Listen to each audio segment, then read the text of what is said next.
Yeah. What's good, yo? Welcome to another episode of Real Talk, where, as always, if shit's real, we talk about it. Yo, I'm your host for tonight, Pat Scorpio, New England representing. And as always, I got my man with me. I'm gonna let him introduce himself. Hey, what it do? It's your boy Shutter. No, it's Pilot. What's good? Conscious Pilot. Ring Air Radio. I'm getting the second verse. I ain't closing it out yet. But we here. It was a big TNT boxing weekend, the debut. So we will discuss it in detail, and we are here. Let's go. Absolutely, man. Because there's plenty to to discuss on that one, the good and then especially the bad, for real.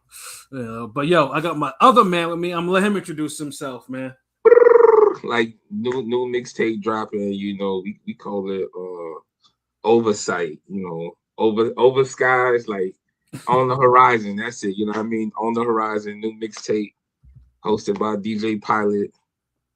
Nah, I'm fucking with y'all, but yeah, you know what it is. LB, Shuttleworth of God, Lauderdale Boys, Go Artists, all of that good shit. You know what it is. I know normally we would ban niggas from the bodega if King P was with us, but we're gonna remix it for my brethren, for my ring game brethren, just like how Pilot remixed it for me just now. We banning niggas out the corner store. Yeah, get your goddamn rainbow, pineapple, Kool-Aid, mangoes, or whatever the fuck you need somewhere else. Go to Pompano off of pickup truck, some shit. So who we banning from the goddamn who we banning from the corner store this weekend is aggressive boxing studs. Well, let's see. Honestly, we might need to ban some of these young top-ranked prospects from the corner store, because it seems like they're spending a little bit too much in the corner store and not in the gym practicing them their skills and shit. Yeah, some of them are dancing. Yeah. Some of them are dancing and walking out dancing, wasting all their energy. Yeah, and niggas. Speaking of energy, and that's my whole point, bro. Like that's why I really want to get to. I'm glad y'all jumped on it with the boxers. We keeping it within boxing. So got a little story. Yeah. A couple weeks ago, I was at the gym. Came to the gym to hit the bag for like an hour or whatever. I seen something was already in there hitting the bag training, but they was wearing like a big hoodie and overly clothed. Like, I don't know. They look like Raphael in the Ninja Turtle movies when he wear the trench coat. Like, so imagine that hitting the bag, but with no gloves on, just hand wraps. Oh shit! Okay, that's old school shit. That's good. Yeah, old school shit. The nigga had on whatever had on like knee pads. It was just. But what threw me off was not that they was streaming their workout. That's normal shit. Mm-hmm. Motherfucker was streaming with a goddamn laptop, nigga. Oh shit! That's some a whole ass laptop. So in my head, I'm like, what kind of prison old school like shit did I just walk into? Like, like this is weird, but but like I guess the person they would hit the bag for like 2 minutes, 3 minutes, and then they would take a little break and be on the computer looking and talking to their live people. So me, everybody know me, my whole routine is I set my timer and I hit the bag for like an hour straight. I only take a break, a quick 30-second, maybe 20-second break every now and then just to get water or Powerade or change the song on the MP3 player. So gym start getting more packed. I'm doing my shit for like 45 minutes, like straight. So this thing finally, and I say thing because I didn't know what it was until later. So it finally approaches me and it says, hey, and kind of aggressive attitude too. Like, hey, you want to do 3-minute rounds? Like, I thought it was like a tongue twister at first, like 3-minute rounds. I was like, because I got my headphones on, I'm in the zone, like 3-minute rounds. I'm like, nah, I don't even have no headgear. Like, wait, nah, like I've been hitting the bag for like 45 minutes straight. And so now I could tell it was like a stud. Had the do-rag on and everything. One of them husky. Oh shit. Maybe do security for Remy Ma and her prime type stud. Like, one of them Annie up studs, my nigga. And so I'm just up here like nah. So I go back and I do my thing. So later on, she keeps going to her computer, like the laptop, and she also says, I won't record it. Like I'll record it, but I won't post it. So I'm just like, what? Like, and then it's like you don't have to do it if you don't want to. Like, you don't need no headgear to spar. I'm like, yo, this bitch, like you, what chip is on your shoulder? Like, that sound wild as fuck, yo. You feel me, right? Like, this shit was just like mad, hostile, aggressive. Like, you didn't introduce yourself. So a part of me was like, damn. So you know what? When I was telling my other student about it the other day after I trained them, they was like, man, you know how niggas in the lobby, they was probably like boostering up because you said she had a computer laptop. I was like, yeah. He's like, man, them niggas probably saw you on the stream, and they was like, man, you need to you bullshit. You need to be hitting the bag like that motherfucker. You need to spar this nigga. And he was like, that's the only way that shit will go down. Cause like, and my whole, just to wrap this shit up, just to say like, yo, if you're out there making content in the gym and you training and you trying to make niggas be a part of your shit, cause that's what it really felt like. Like a motherfucker was really like the chat was really like boosted her up. Like, hey, yo, you know, spar this nigga. You should spar this nigga. Da, da, da, da. Like, cause at the end, when I was done with my hour and I let this other kid hit the bag, I turned on my headphones for a little bit and I heard her saying like, man, what y'all want me to do? Like, he said he don't want to spar. I can't make him spar. Like she pleading to these. So I'm like, God damn, like it was that fucking serious. Like, yo, like, what are we doing? So my whole thing is to say this, like, look, if you're out there making content out there, boxing content, there's a lot going on. You know, that just shows you boxing is healthy, despite what niggas say. There's a lot of motherfuckers on their boxing journey. Right. But if y'all are trying to open the doors to work with other people and like build a real boxing community, you gotta take your ego out of it. You gotta chill, bro. Like, be more inviting. Like, not this roughneck MC light ass lady of rage fucking, hey, you wanna spar? Mm-hmm. 3 minute. I'm like, bitch, who the fuck are you preparing for you need 3 minute rounds? I'm saying that shit sound crazy as hell, yo. No head. And it's like, why you wait till I go 40? Like, see, 20 years ago when I was younger, niggas used to say that I used to run to the smoke. Mm-hmm. Got even to a point I let my student get that smoke. Now a nigga older, I do me, but I ain't got nothing to prove. I'm comfortable with what I know and what I could do and shit. I know I could whoop some of these niggas, but it ain't me to prove that. So, you know, other people might be on another journey, but if you just can't just bogart and just run into a nigga journey, like that hostility, that like, nah, nigga, like, and no headgear, get the fuck out of here. Like, look, don't ask nobody to spar if you gonna fucking wait till they done worked out hard as fuck over past 30 minutes. Mm-hmm.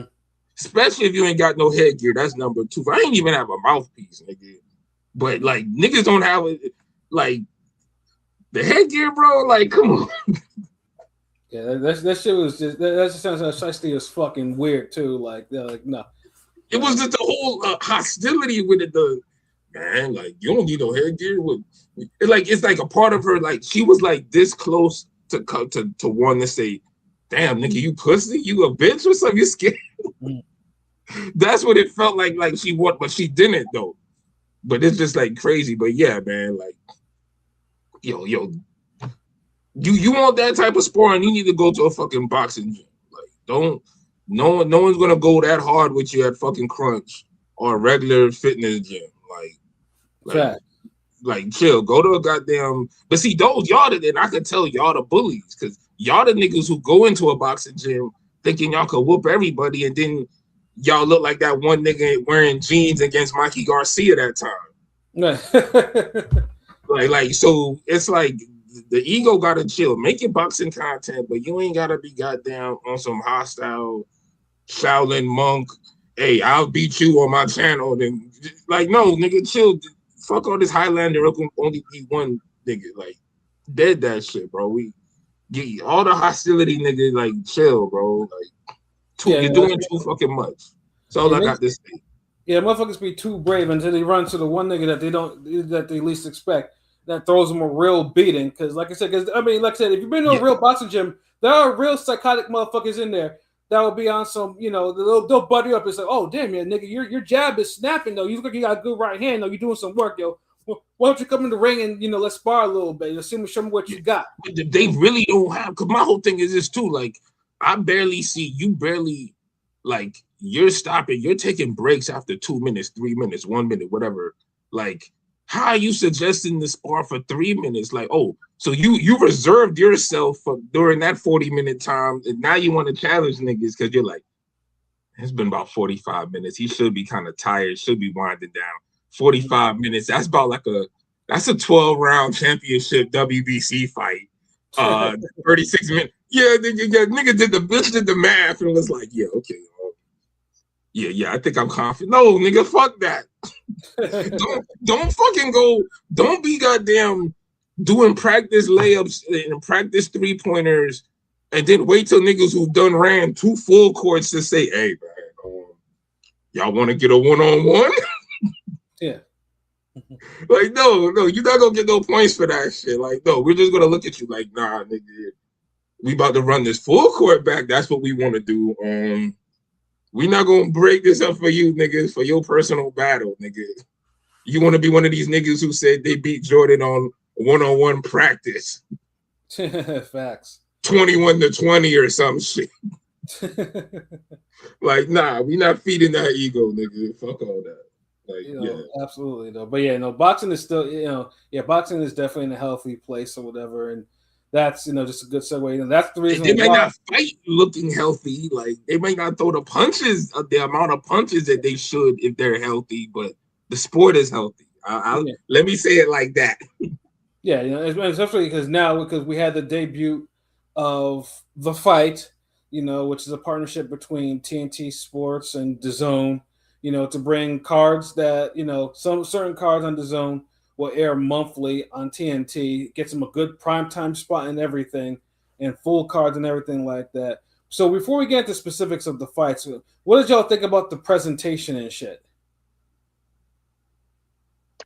I like the vibe they're going for. I'd mentioned it in our chat, and other people mentioned it too. They're trying to give off the inside the NBA vibe. Obviously, the personalities aren't the same, right? But they are giving off the inside the NBA vibe with three former champions, 3 great boxers, and a white guy, mediating it. You know what I'm saying? and Tim Bradley kind of has that Charles Barkley, that some of that humor. It's not the same, of course. But I'm just saying, you could say Bud's like Shaq, maybe. You know what I'm saying?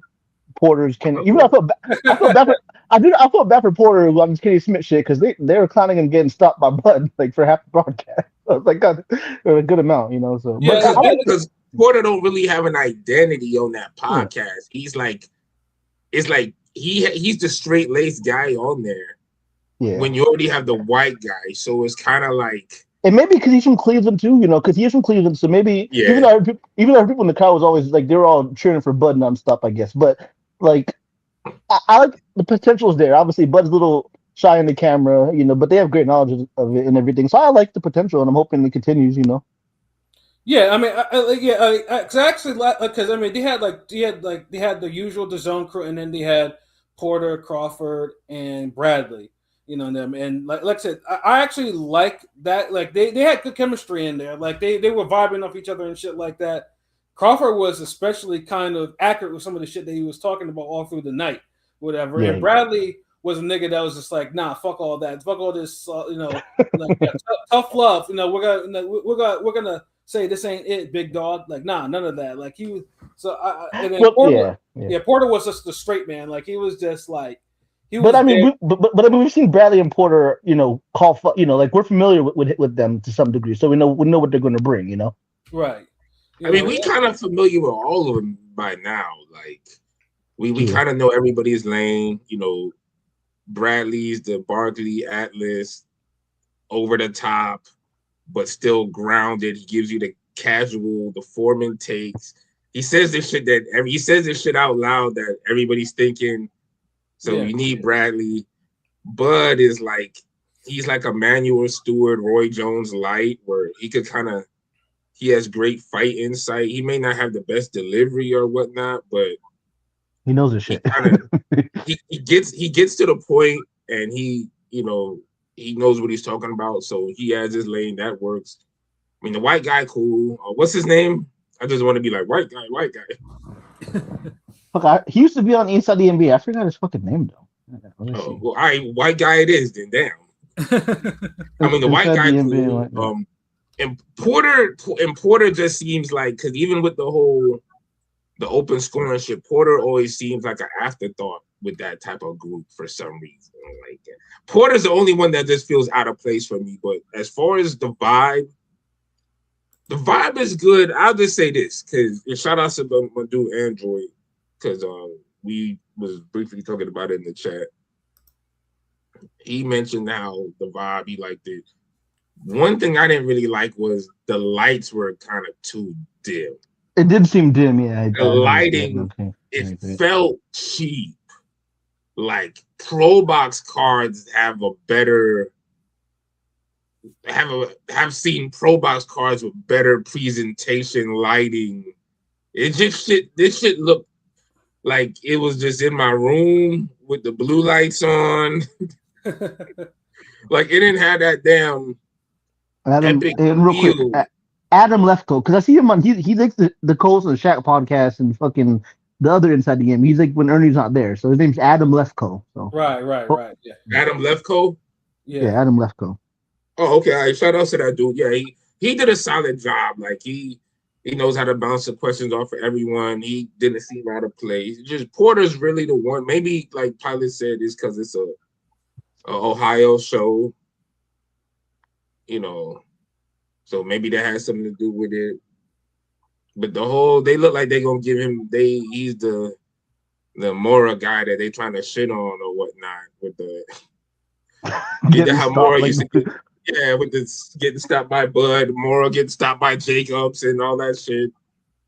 Yeah. I mean, of course, going life and death with Mosley for a draw. But fucking Mannix, and who's it? Mannix, Grisham, and Mora. Like they must get paid a lot because every DAZN card is they're calling that shit. Like, come on, man. Like, can you switch it up a little bit?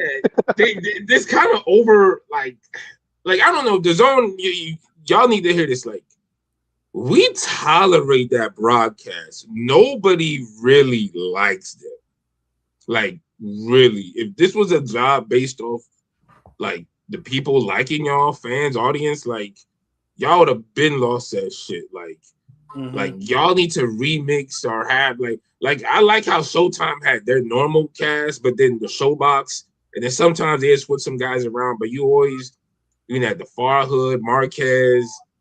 And R.I.P. Nick Charles, if you remember him. Yeah, the great Nick Charles. Yes, rest of it. Yeah. Yeah. So, like, this is switch it up some because they don't have the right energy for everybody. Yeah. Well, no, they have the other. Sometimes they have the other dude, the high pitched voice that be in there. When one of them. You talking about Erdman guy who does the entire cards? Yeah, he's good. He's good. It's just the whole team, like nigga, like no, like, like I don't know. Give Kevin Kelly a call, somebody, bro. I don't know, man. Like, because sometimes because it seemed like there's two like. The funny things too is Tim was calling them niggas out too. Like Tim was like, Tim was like a fucking demon. Like it wasn't the Fires. Like he was pressing them niggas too. Like he was like holding like every time they say something kind of off or wrong. That nigga was like, "What did you say? Why did you say that?" But the thing is he needs to, like, if ever it seems like Tim Bradley going too overboard, he going too hard with it, that lets you know that they're going overboard with it. If he has to make it like if your 16s are trash, then and I got the last verse, that mean I gotta throw the goddamn the kitchen sink at the studio. I gotta really go in because I don't want niggas to dub the whole song just like, yeah, these niggas was kind of mid. Like at least somebody gotta save it. Like, well, yeah, Silk Prop was trash, but man, you heard Mystical, nigga? Like, you hear that Mac part, bro? So that's what that shit is to me, man. Like y'all. but you know, it works in a way where it makes you like the inside, the Crawford, Bradley, all them niggas. It makes you like them even more because you're kind of running away from the A squad. Yeah, exactly. Yeah. You know, and so yeah, I mean, hopefully maybe TNT can kind of force the issue. Like they probably see some shit that's like, maybe these guys are getting a stronger reaction than the zone cast, and maybe have them like I said, switch it up a little bit. You know, like give sometimes the niggas can have the night off. You know what I'm saying? Give the niggas the night off. I did like at least was it the main event or maybe in the Shushu fight? They kind of with the open scoring, they kind of talked about they had him on the fucking on the little corner talking about it while the fight was going, even though it kind of dragged on. They went too much into it, they went too much. I forgot who said it at the end was like they never want to have that open scoring conversation again because it's too much. It was dragging, it was dragging. Mm-hmm. Like everybody made their point, and then Porter had to make his point. Like, goddamn, I didn't get it. But I feel like we got enough of the Bud Porter, Bradley. We got enough of them. Pause. Like in that broadcast, it wasn't too little. It wasn't obviously OD. Even though we want to mind more, you know what I'm saying? It was a good balance. Right. Yeah. No, I agree. Like, but as far as that was good, like the highlights and impressions on social media look better than what they are for like regular DAZN. Shout out to Android because I mean he was showing me something and I was like, damn, okay, like it was a good. Overall for a first TNT, the main event, it goes back to the rap shit. Somebody had at least killed the last verse, so it wasn't a waste. Right. But if the main event wasn't a good fight, the card would have felt underwhelming as a whole because it was right there. Yeah, like the first Top Rank on DAZN card, like when it was strictly on DAZN, like Top Rank's debut on there, and this was the Top Rank on TNT type shit. And we might have to put a stop to these brother love cards, like these brotherhood cards. Like I don't know, like one Mason over you niggas. Obviously, watch the prelims, but if we get into the fights, obviously there was two Masons on the prelims. There's only two fights on YouTube. One Mason got rocked, but he won the decision. The other one looked good. The other one, like Pat said, he might be something special. He might be. Yeah, because the two because obviously because it's in their hometown. Yeah, it was Abdurrahman and Ibrahim. Like Abdurrahman is the one that has more defensive lapses than all the brothers I've seen so far. That nigga was getting rocked, and he went the distance. And I was like, yeah, I don't really see it in that guy. Like he's exciting, but I don't see title with that. Whereas Ibrahim seems to box better than Abdullah, to be honest. Like, dude, he was a lot more fluid. I'm like, I see a world champion in that guy. Like that guy was. It's a little early because it's a little early, but he did look good. He did look good though, so I can't even. Yeah, because Abraham, he was more defensively responsible than Abdullah. I was like, damn. Yeah, he was. Yeah. Like, and dude, how was the offense looking? Was the offense? It was there. It was there. It was. Yeah, he had a really. Some of these niggas they can't balance it out. If their defense is great, the offense is mid. If the offense is great, the defense is mid. Like. Damn. No, Abraham had good defense to offense transition. Like that's the first thing I know. I think he's the youngest. He's 20, so it's baby steps. Like he's only 20, I think. So he's the youngest one out of them. So I saw it with him. I was like, yeah, that guy. That's like, yeah, that Mason has something like Abdullah does, but Abdullah's a little bit more seasoned, obviously. But Abraham, I see it, but Abdurrahman, yeah, he needs some defense. Someone because he was getting rocked a little bit too much. I can already tell he's the Mauro Vargas, he's the Kelvin Davis, he's the redheaded stepchild. You can already tell off that. You can just tell that he's not. It's fucked up because he's only had 3 professional fights though. But I can also see that too. You can kind of tell, yeah. It's just kind of. Yeah, no, but at least they got the wins. It was in there of the hometown crowd and whatnot. And honestly, the prelims kind of, first it was like okay, at least because they were good fights, they were good scraps. So I can't really say anything.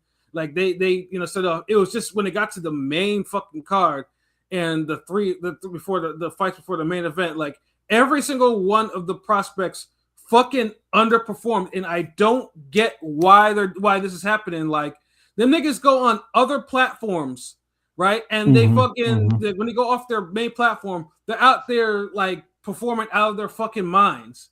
But when when the light is shining the brightest, you know, it's I all of a was sudden they're fighting fucking mid or for whatever one reason or the other. and in the first fight, I just want to mention it because I was really disappointed. You know, out of the prospects in the game, Scooter Davis is the guy I kind of like thinking he might be one of the top prospects. I ain't gonna lie, but after watching that fight, because I've seen him a couple times, like maybe a pro box, but after Yes. that fight, I was like, yeah, he's you know, I know he's taking his homie, he took the spent shark thing, but he just may not be it. He may not have the goods. I don't know because he was making the little Spanish guy looking like Mayweather, you know, looking slick as fuck.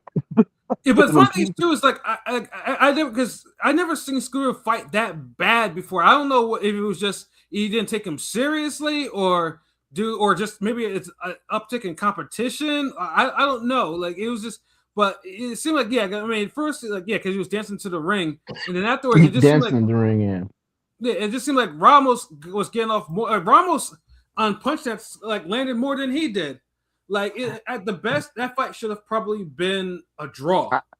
I kind of knew that he was going to win. Though. I ain't gonna lie. I knew Scooter was going to get his but like I mentioned, he didn't get your kind of fight, that pink slip fight after this, because I heard like you know the matchmakers, the Top Rank was talking to him after, and they were giving him an ear. You know, like obviously he got the gift. Mm-hmm. I would say I knew he was going to win, but it should have been a draw or Ramos win, right? Yeah, it should have been like a close Ramos win because I was like, did this dude gas from dancing in the ring? Because it seemed like Ramos was getting off more, was landing off more, like he was forcing the action. Like Scooter just felt like what it is too. Scooter ain't used to like low key. A lot of people aren't used to fighting people who have defense and move their head. Yeah. And I'm sure you gotta fight niggas who have defense and move their head. You can't jab everything at their head. You gotta go to their body. You gotta double up, triple up on punches and jabs. You gotta kind of make them make mistakes, overtax the defense. But a lot of these niggas ain't got cardio to even do that. So you've probably seen a tweet or two, maybe more of just random people hyping up Scooter Davis, right? Or am I tripping? Maybe it's my timeline. I've seen it. I'm just saying. Niggas been hyping up Scooter Davis. Yeah, I didn't see nothing to be impressed about. Yeah, exactly. But I'm saying is that he gets a lot of hype because he has, you know, the gimmick, I guess, you know. But you gotta maybe the name like Scooter just sounds like Scooter. But he took the whole shark thing from Errol Spence, and he's Tank's little, you know, he trained with Tank, so he's been on, you know, he puts himself out there. But if you can't produce in the ring or you can't perform in the ring, it's all for naught, right? And that's what it's coming down to. A lot of these niggas get these looks where they're kind of getting known more than they should for what they are capable of. And then when they finally get the real look where it's like, okay, like, you know, here's the stage. Mm-hmm. These niggas the first fight was some mid-tastic shit. This is the first inaugural fight on boxing on TNT. You know what I'm saying? Like this is a big look. Yeah, it's like you know what it is? Niggas just don't have that hunger. Like niggas don't have that hunger for more. Yeah, no, yeah. Lloyd Banks, I'm just saying, but yeah, because I'm like, it's like y'all have a big platform, like y'all gotta be on TNT. TNT is one of the biggest fucking platforms in the world. You know, like it's none of this like you know how Christy Martin used to go hard on them Tyson undercards because it's like, look, I know y'all don't see women boxing that often, but you know, us women could knock some motherfuckers out too. Here it goes. Like, you know how that type of energy, like, yeah, that's what we kind of missing. People kind of fighting like they're happy for the fucking happy to like you need more of that happy to be there energy. Like it's and I guess that's why, and I hate to have to even say this, that's why I guess some of the casuals be so attracted to UFC sometimes because you'll get these guys on a pay-per-view card or a main event card, whatever, and you know they're swinging like somebody's gonna cut their lights off, literally.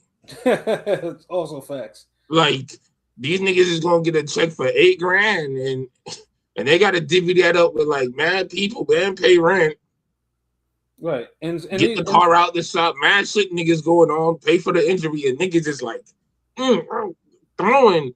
But boxers, niggas get $50,000 or $100,000 or whatever the case.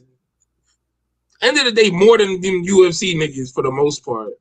But then they give you that effort where it's like, like, yeah, and like, that's bullshit. Because I remember during the pandemic, you know, of all people, fucking Clay Collard was was for a minute had a little run there because he was the guy that was, basically the young prospects were getting put in the ring with him, but Clay Collard just had enough experience, like it wasn't really a good idea. Plus, he had the man strength, and he was brutalizing these cats, because he was. He wasn't afraid to throw them hands, right. He played up to all his strengths, and he went at it. Like some of these dudes, we don't see enough of them really playing up to their strengths and just digging down. Like I give you an example. Fuck it. Like let's talk about this goddamn Tiger kid. Yes. That Tiger Johnson fight. It was clear, and this is where you see the little Brandon Lee similarities. It was clear he was the bigger, more powerful, fast twitch, muscle twitch guy, whatever the fuck. It was clear he had all those advantages. Mm-hmm. But the way he operated was like he was trying to fucking he was trying to put a goddamn Nintendo 64 cartridge into a goddamn Nintendo system. Honestly, it was frustrating because dude, his last time out, he was on Pro Box.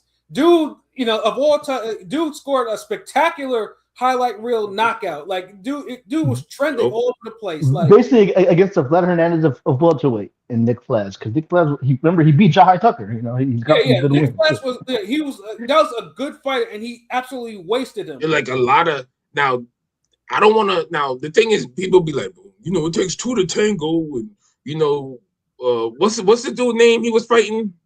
I mean, the kid Guerrero was from Eye of the Tiger. He's undefeated prospect. Chris Guerrero. Okay. Because we wanted to, because we were trying to, try to get an interview with dude, like you try to schedule, but shit was kept on coming up or whatnot. Chris Guerrero was fighting short too, as well as Tiger. They were both like half stepping with the offense for like the first 3-4 rounds, whatever.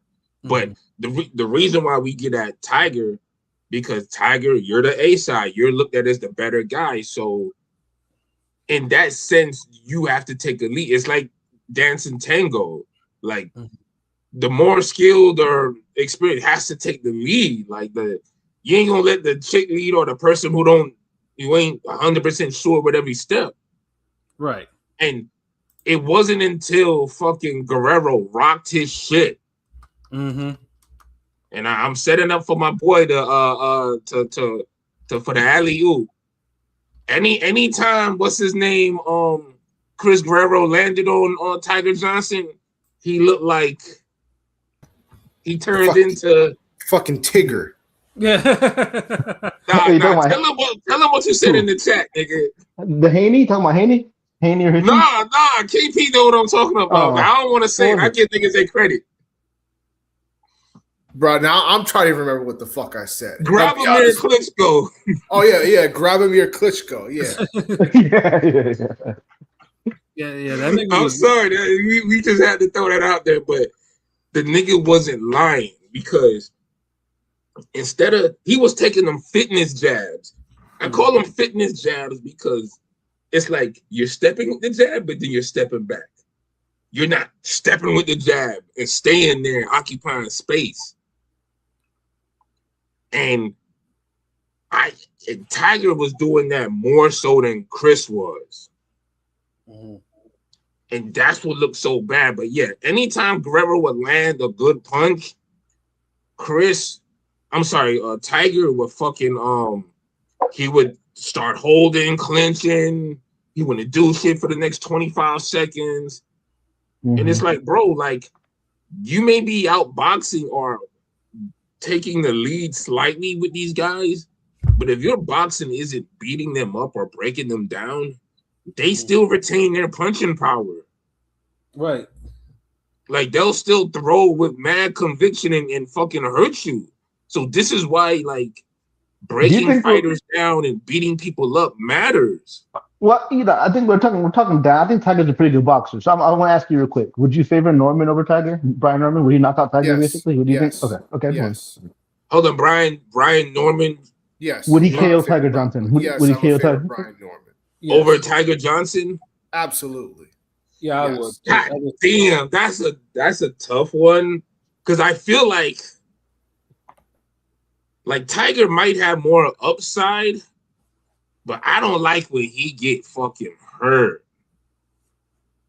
I don't think he has all this upside. I think he's a one-trick pony. What's that one trick though? That can box fucking these- you can box these that basic jab right grab. He like, had the Hitchens Haney. Like I said, he had the Hitchens Haney and him. You got that Hitchens DLC. no, pack? but it's even worse than fucking Hitchens because like it's at the same speed every time. It's like super predictable, and he's not even as good as Hitchens when it comes to like putting himself in positions where he's gonna give his offense without fucking getting hurt in the process. Where I know, like at least Hitchens might bore you to death sometimes, but at least I know he's gonna try to be safe. Tiger's not gonna be fucking. Tiger's gonna be basic, and then he's gonna get clipped in the process, and there goes all the work. Yeah, the Tiger falls into the literal Tiger trap. Like he throws his right hand and he'll lean. A lot of times it looks like he brings his chin over his front foot. Like he falls into his right hand. He a lot of, and what I don't like too, a lot of tall guys are guilty of this. They'll keep their hands below their chin. And I'm more of a keep your fist like where your nose mouth at. Right. Like never this whole, because it just is too inviting. And a lot of these niggas don't have the footwork or the Vitaly Klitschko angles to lean and evade them overhands. So it's, it's like, but then Brian Norman, like, you seen a jab that basically shuts him down too. Right. And I'll give dude that he has a quick good 1-2, but it's just a standard good 1-2. Like his regular autopilot speed is so good, he doesn't really have to change it up for the competition. But my whole thing is, I feel like he don't believe in it. Like if a guy like Tiger's talent and hand speed, he should be looking more like Brandon Lee. He fought like how Brandon Lee fought the other day. It just he did enough to where he knew he could win. I assume you were referring to Haney when you said that Norman just got nullified by a jab. Yeah, but Haney also has a lot of qualities that Tiger does not have. So I'm not even gonna compare the two. True. I mean, you can still compare it because their primary weapon is their jab. Haney has a better jab than Tiger, no doubt. Yeah, but it's not only that he has a better jab. He also is more he uses his physicality a little more because he's bigger, and he what was I gonna say? Like he's not as like Tiger gonna throw out the same jab every time. No, I feel like Tiger's just as strong as Haney, but he doesn't use it size wise, but it's like the fake that Caleb Plant strength. Like he doesn't. You're not as strong as your size shows you. He might, but he doesn't incorporate it within his style. So it's like, okay, where at least Haney will incorporate size and give you different angles at times, whereas Tiger is just going to give you that basic jab, right at the same pace, at the same speed, at the same time, nothing else going along with it. But at least he could do that. He could do that for the whole fight. And this is Haney kind of tapers off now. Like Haney He does now. He does lately. Yeah, he does lately. Full offense, a full fight. Like he kind of by the 8th round, he's kind of, and it's not like he's guns blazing them first 8 rounds either. Like so, it's like.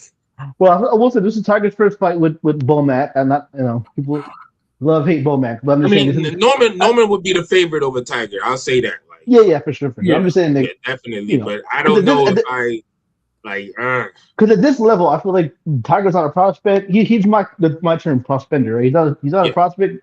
He's not really a full contender, but he's kind of because both are capable of pissing me off. Like, and if they fight each other. Because if Tiger don't step with his jab from the first round, he might not create the dominance that Haney did when he stepped to Norman. Like that whole I need 3-4 rounds to kind of finally let go a good jab on you, like he did with Chris. That shit ain't gonna cut it with Norman. No, and then Norman gotta both gotta move their head.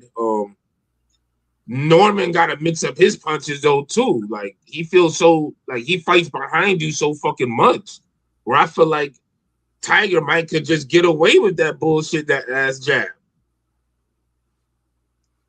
Tiger's. I don't know. It's a battle of mid, really. Yeah, like Tiger is just he's just because I think the problem is he's just inconsistent. Like 1 minute Tiger looks like okay, like you got rid of this. All right, that's what you should be doing. And the next he falls into the same habits. And then last fight, dude looked like a world class killer, like knocking niggas out in 3-4 rounds and shit, like beating them the fuck up. And then all of a sudden, I don't feel like he has an identity. When that nigga said it was saying yeah. He really do fight like he's winging it, but now he got Bowman. It still ain't look any better. Like, bro, I think he's had 3 turns in his past 3 fights. So hopefully you need some stability, right? So maybe hope Bowman can find an identity. I don't know. We'll see. Yeah, but it's like, no, you're right. Like, okay, I'll give you a good example. Chad Dawson was one of those eeny, meeny, miny, mo ass trainer niggas. Like, yeah, and I'm a Chad Dawson fan. Like, he's a guy who jumped to a lot of different trainers.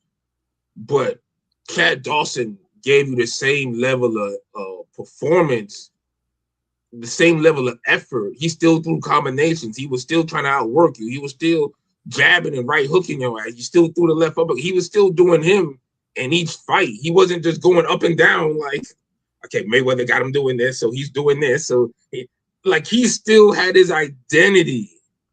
Like, Tiger, his identity changes every fucking night. Like, you get what I'm saying? Like, that's and like it's like I said, because to me, I was like, God damn, this nigga is campaigning for a pink slip fight too. Like, the fuck, that's way too much inconsistency to be fighting like this, fighting so negative. But I mean, he won the fight. I mean, we're talking like he did win the fight comfortably, like 7-3. But he had like a C+ performance. Yeah. And it's not like that. Chris was there trying, but Chris had his moments, but he was never really into the fight like that. But he always remained a threat. Right. So with that said, when you see somebody who's like, okay, they're in the fight, but they haven't really had enough moments to really even win rounds. They haven't really, they buzzed me a couple times, but nothing serious. They couldn't do anything to win rounds with it. So you expect a little more domination, a little more outclassing. Like, we didn't get that. Like, hey, look at this. Okay. Like, him, like, Tiger and Charlie Sheehy got the similar physical dimensions. Almost similar boxing style. Mm-hmm. You might even say Tiger is more talented than Charlie Sheehy. But Charlie Sheehy gives you way more fucking effort, and I feel like he leaves less in the ring than Tiger does.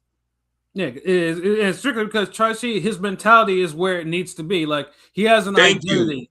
Like, dude, like shit. Charlie Sheehy they had a similar fight. They had their last 2 fights were similar, but the only difference was Sheehy actually broke his guy down and was landing quality punches from the first round and not the 4th round on. So he ended up getting a fucking stoppage, whereas Tiger, he never got the stoppage.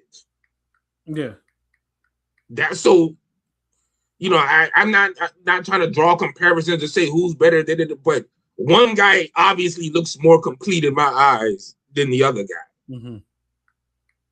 Similar fighter, similar approach, similar game. Hell, Tiger fought with more fire against them Haney and all them goons and shit.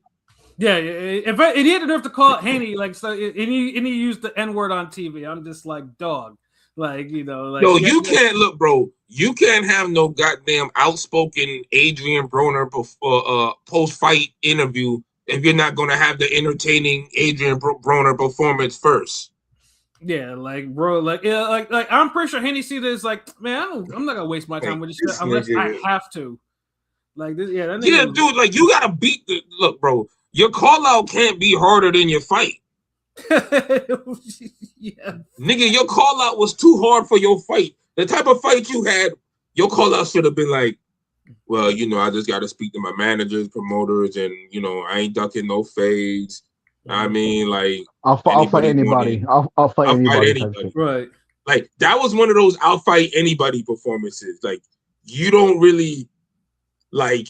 The only way you could have brought up Haney is said something about Haney if the interviewer says something about Haney. So you think you're gonna you targeting Devin Haney in the future?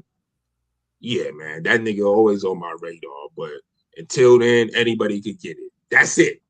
Mm-hmm. Like, bro, you weren't you ain't had a type of performance to be for all of that. Like, nah. Right. Like, chill. Like you gotta be careful before, like I said, before you get yourself into a pink slip fight where they're like, "Look, man, like this nigga ain't improving the way it needs to be. Like, dog, we might have to cut him shit loose." Yeah. Your verse wasn't hot enough to make us to interrupt us and make us rewind it again. No, your verse was the standard. All right, okay, next. Like, yeah, you was just happy. Long is going. Yeah, exactly. And someone needs to tell Shushu the same damn thing. And he holds a fucking belt now. So it's just like, yeah, like Shushu. I don't know what. Again, Shushu Shushu looked like he was trying. Like he was like. I felt like he had more effort than Tiger, although that's not saying much. Not towards the end, though, right? It felt like not towards the end. You're right. Not towards the end. It felt like he tapered off. Well, because that body shot probably fucked him up. I know he did get hit to the body, and that kind of he didn't fight. That's part of the job, nigga. No, of course. I'm saying, but Shushu's the guy. I don't know. Is he a guy that you think fights to his level of competition, or he just not very? You know, he's just kind of is what he is. You know what I'm saying? That's the thing. I wonder what he is right now because, like, I just understand, like, dude, like, I mean, he could clearly box and he clearly has some pop. But for some reason, sometimes he just has a hard time sometimes putting this shit together in one fight. Sometimes he'll just like, I don't know, maybe because K. Karoma, who I'm not a fan of as a trainer, I think we come up with some bullshit ass plans. Like against Palacios, like Palacios. I don't think anybody's a fan of K. Karoma aside from the K. Karoma fighters. The fuck. But Sandy Ryan. Yeah, he ruined her. Like, yeah. Sandy Ryan's like, yeah, you know what? I might retire. I'm probably gonna retire. I'll let you know in 2027 type shit. Yeah, the K. Karoma is a horrible trainer because, yeah, I don't know what play he devised for this fight, but Shushu just looked like I think K didn't want him to take the punishment that he took in the Castro fight, even though that's what he needed to do to get to the knockout, which he got. I feel like it's a little of both of what Pilot said. Like he fight down to his competition, and he is what he is. Yeah. P, what were you about to say? I'm sorry. I forgot what I was going to say. All good. Yeah, but yeah. No, I was just saying, quiet. I fear Shushu might have regressed a little bit, honestly. If I'm being honest. Yeah, no. I mean, he did look good. I mean, you know, just in January. He did get his best win in New York, getting knocked out on Castro, who struggled against, basically beat that Paul. Nigga was a threat. He was actually putting hands on. No, he got stunned. Castro stunned him. He put him on queer street a little bit, right? Yeah. He was threatening him every round. This guy, This guy was like quality, like he was cool, but he wasn't putting dude under the fire like that. And honestly, let's be honest, man. And this is why Boots and gets the type of reactions he gets. Yeah. Because he's one of those guys where even if he's just playing around with you, he kind of beats the shit out of you still. Yeah. And he knows how to just like get guys out of there and just because Shushu obviously looked better and was the more quality guy, but like Pat said, he couldn't put it all together to just kind of get dude out of there or really entertainingly beat him up. I'm not going to mention Espinoza because I think I think he beats everybody at featherweight right now. Okay, so I'm not going to mention him because we know that. I want to ask y'all, Angela Leo or Shushu, who would win if they fought next? Leo, and I think Brent. Man, I ain't gonna lie. That's a Shushu can 50. rise. That's a good fight. Because I mean, Figgy's there too, but you know, I don't know if that's realistic or not. So I just want to mention Leo because Leo's more of a close fight. I feel like. I mean, you can go down the list, bro. Like Shushu, I don't think he's favored to beat anyone. Yeah, any of them niggas. Yeah, no, look, he honestly, he's the underdog to me to all them niggas. Like Leo is probably Leo might be the closest one. Yeah, but Leo at least will fight hard, and Leo fights hard for 12 rounds, and he has an identity. He can break someone down. Like Leo has enough intangibles to take advantage of Shushu's flaws. Like, and he hasn't been knocked out. I know he don't have the power. I know he hasn't been knocked out, so he's not. For a guy who's not known as a power puncher, or he definitely could crack. Mm-hmm. And he's one of those guys where Leo's one of those dudes where he's more quality than quantity when it comes to the offense. Like, all his punches that land are good quality. Like, they stay with you the whole fight. But he hits you clean. Like, that's how he ended up with that left hook knockout he had. Yeah, a perfect example of a catch and shoot. Like, that was like, like I said, Leo can absolutely fight. Like, so it's like, and like, because Shushu falling apart like he did in that fight, like going to the and yes, he did take a body shot, and also too, I mean, I know there was a knockdown that wasn't called a knockdown. I personally thought it was a knockdown because he moved his head into the shot. The quote-unquote rabbit punch. Yeah, I mean, no, you can't bend over like that. Pause. I mean, we've seen Boots do that to Clayton. I don't know why I can't just be two things that both right. Like both, but I'm saying a rabbit punch and a knockdown. I mean, Boots and Better Beef have got knockouts the same way. So I'm just saying, what I'm saying with that rabbit punch. So it's like. Yeah, it seems like it's like Shushu had a hard time getting his bearings after the body shot. It was just like Haney did before with Linares. Like, it took him a while. He never got unstuck. He got unstuck and stayed unstuck. It was just like Shushu just looked like he was trying to run out the clock and stuff like that. But Haney put belt to ass for them first 9-10 rounds against Linares. Like, he did. He sure did. He had the fight clearly won. Like, clearly won, where he could bullshit the last 3 rounds, and it's like, yeah, Haney still got this. I ain't like how he finished, but he got this. Whereas Shushu, he won, but it wasn't the domination to where like he could bullshit the last couple rounds. Yeah. Yeah, it made that fight a little bit too close, and it made him look shaky as shit. Because Palacios is nothing special. Like, I mean, it to me, it's just like the Sagawa fight with him again. It's like he was just struggling a little bit too much against an opponent that he probably should have knocked out. Well, Palacios is the guy that never lost, so I was gonna say I don't see Palacios back because maybe he's good, maybe he's a player. I mean, yeah, he's undefeated. He didn't look bad. It's just, I don't know. It's like, I guess it's because none of these niggas really fought like with no urgency. Like, nobody fought like they gave. Who had a better performance to you, Shushu or Tiger? Who was it about the same? Like both were like they're about the same. Tiger.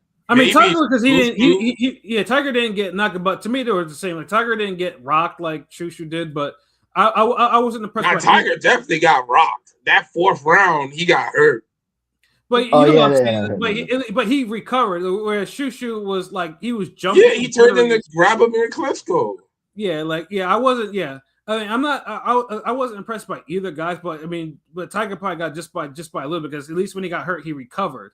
Shushu stayed hurt, and he was like, he clearly was like, he didn't know what to do, and he was panicking and all that other shit. So, but it goes to saying, like, I just can't stand, like, these guys are supposed, like, you guys are set up to impress, and you're having competitive fights with people that are not really supposed to be on your level. Especially Shushu. Shushu is a whole champion. Like, he shouldn't be having that type of fight. It's TNT. You're on the first TNT card. Come on.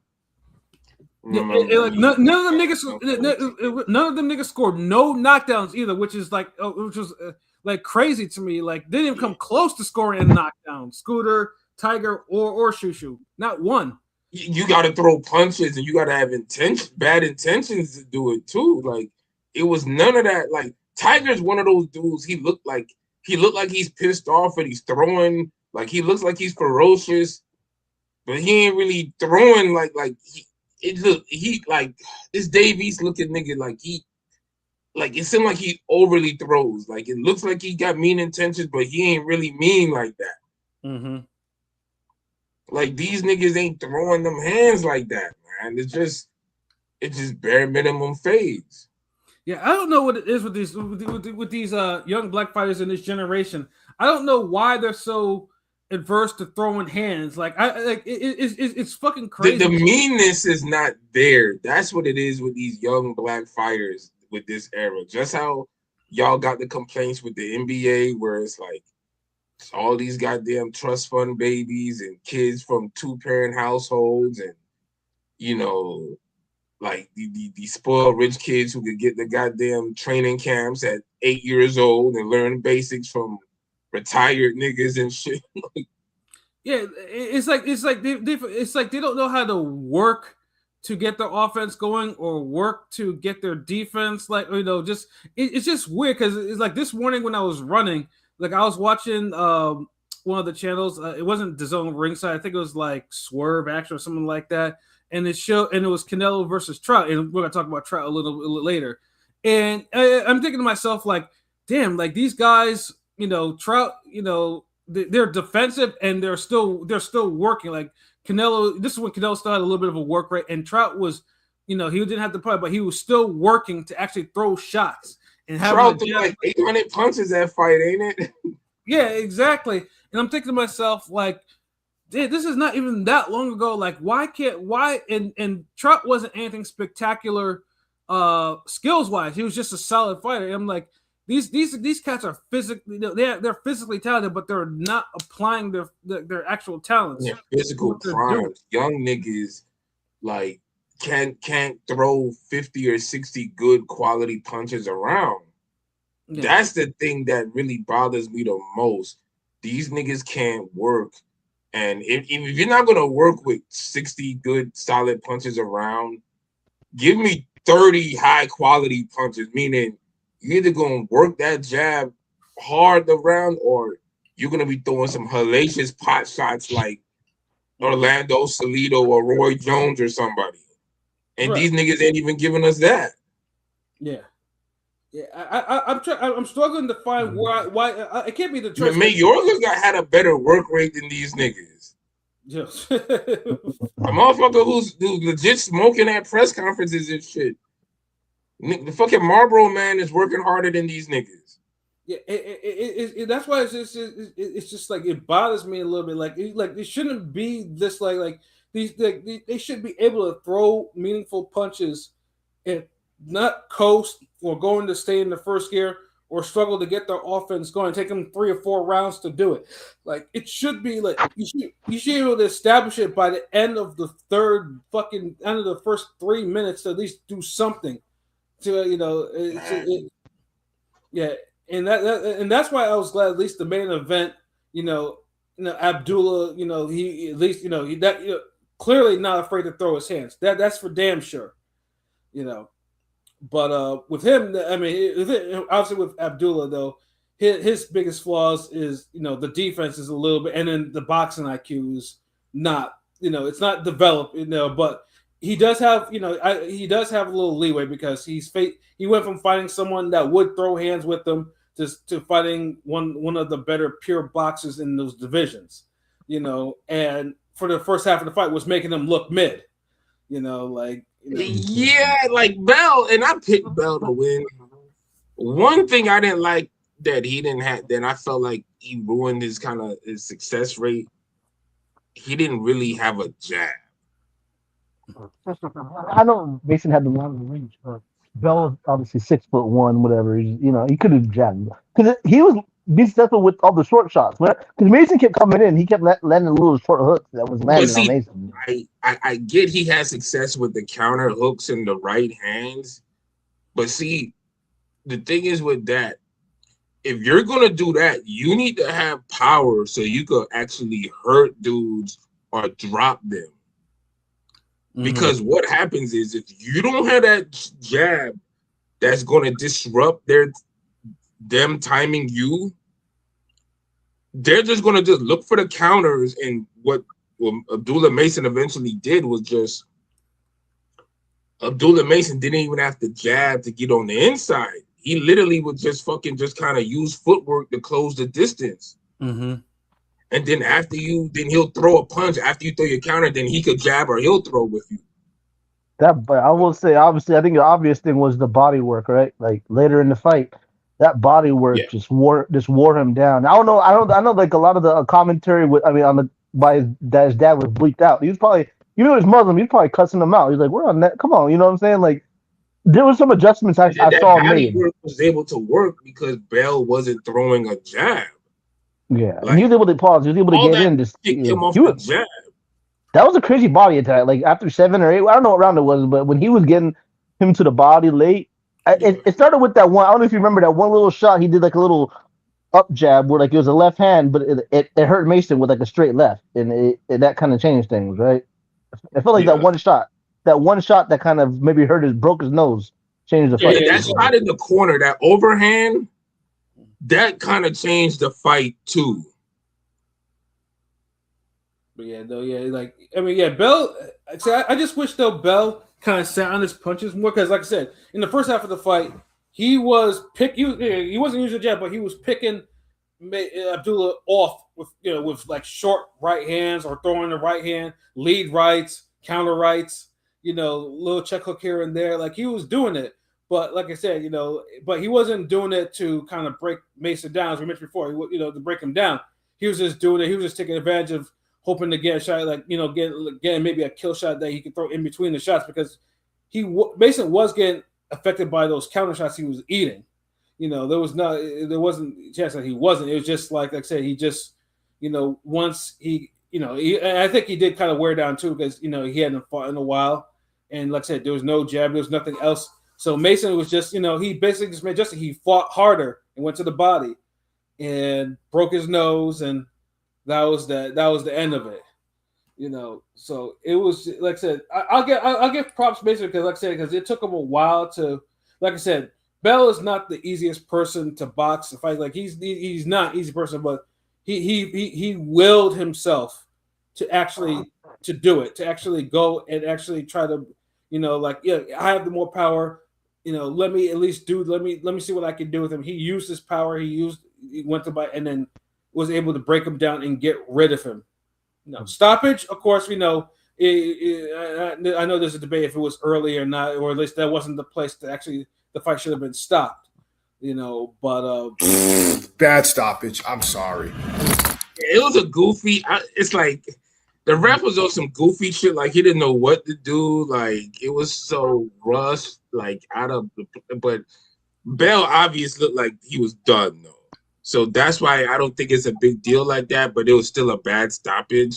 Yeah. It looked like Bell wasn't going to be good or anything. So I mean, I agree, but I'm always of the opinion of to let it because now, in my mind, you kind of robbed Mason of a defining moment. Imagine if he would have actually fucking blasted him out of there, how much better would it have looked. That's true too, especially with the type of card we had. We needed that final, that final bite from the meal where you put everything on the fork, nigga. Right. Yeah. So we was missing that. Yeah, for me it had less to do with Bell and more to do with Abdullah. And like I said, I wanted that. Especially and more than likely Mason would have got it, But I mean, we can always say that. That's fine if he. That's fine if he would have gotten it. I agree though. I agree with you. To get it. I want to see it. Yeah, I want to see it. It was abrupt and on some bullshit. But it was it does show some flaws. I think Mason still has a lot of room for improvement. I know when it comes to his potential, he has the same height and reach as Boots and Bud. I'm not trying to compare it. I'm just saying the potential. I'll say this. I saw somebody on Twitter say, I repeated it because you know what? I was watching. I'm like, you know what? You might be onto something here. What do you say? There was a lot of Oscar Valdez vibes when watching Mason. I mean, this version of Mason, I would favor Muratalla. I think Mason's a lot of dog in that fight, but I think Muratalla right now is a little too seasoned. Yeah, maybe even Andy Cruz too. Yeah, that's interesting. Yeah, I mean, shout out to Mason for getting the stoppage, but there was a lot of things about that performance that I did not like. I was saying in the chat, like, I felt like Mason was like caught between two sides, not knowing what the hell he wanted to do. I felt like there were some times where he was trying to be too fucking intelligent, master boxer, pick your spots. Don't know what we like. No, just fucking dug it out with him. Like, I might attack the head, I might attack the body. Pick something. Not do this. Well, I'm gonna do this, and I'm gonna do that. Like, no, this ain't the right fight or the right opponent for that. Yeah, no, you're absolutely right, P. Yeah, it's just like, and like I say, I get it. He's 22 years old. Like, I mean, he's still a young fighter or whatever. And I think, but like I said, now, and he only had basically 2 weeks to kind of prepare for this type of fight, even though he sparred him before.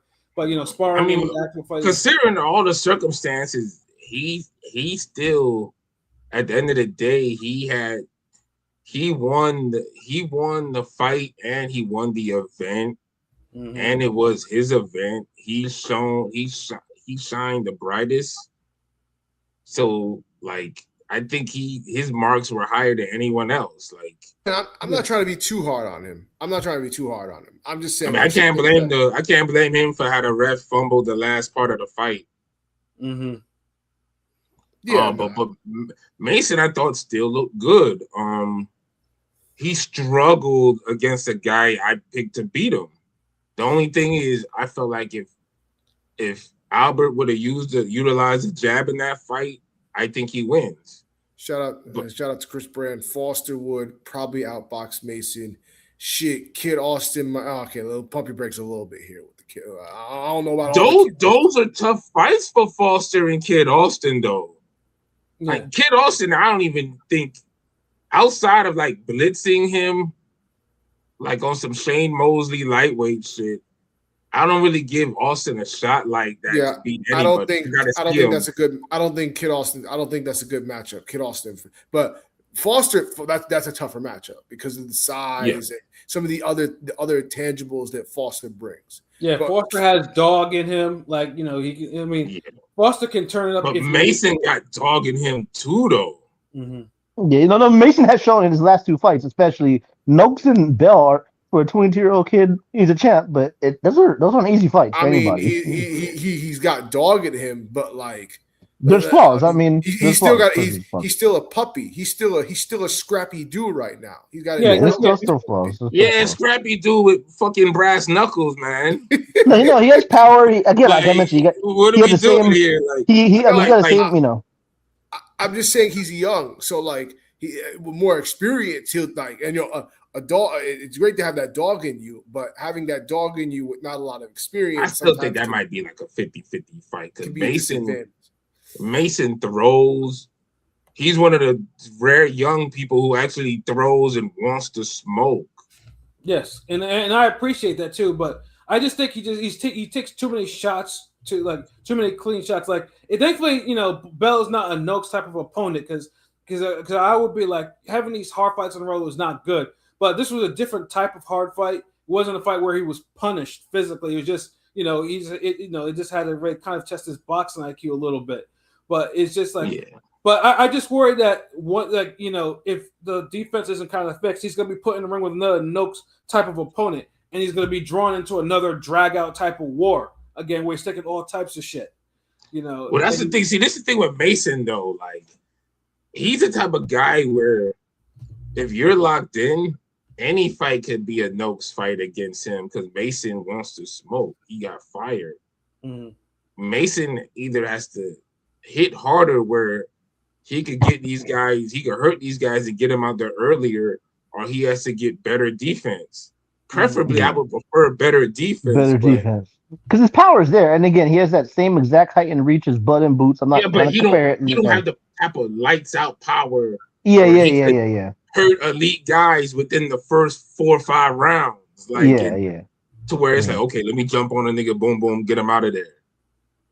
And I know if you guys remember when he got dropped against like the 200th ranked featherweight with that weird haircut, and he got dropped twice. He has shown improvement, but he does kind of have those lapses where he's swinging wide again, and getting hit. I mean, if Bell had, Bell only had 33% KO ratio. If Bell had power, it would have, Bell didn't have any pop. I mean, like, lack of Because better he didn't term. fucking jab. Like, god Yeah, damn it. Like, But what I'm saying is, the whole Bell's jab, the Bell. jabbing is what would have made his counters more Yeah, devastating. but I'm saying Bell, he got like 28 fights and like 9 KOs. You know what I'm saying? So a guy that actually has some power and pop and can box, at least for this version of Mason, is Mason's very. This would have been a whole different ball game if Bell had more power.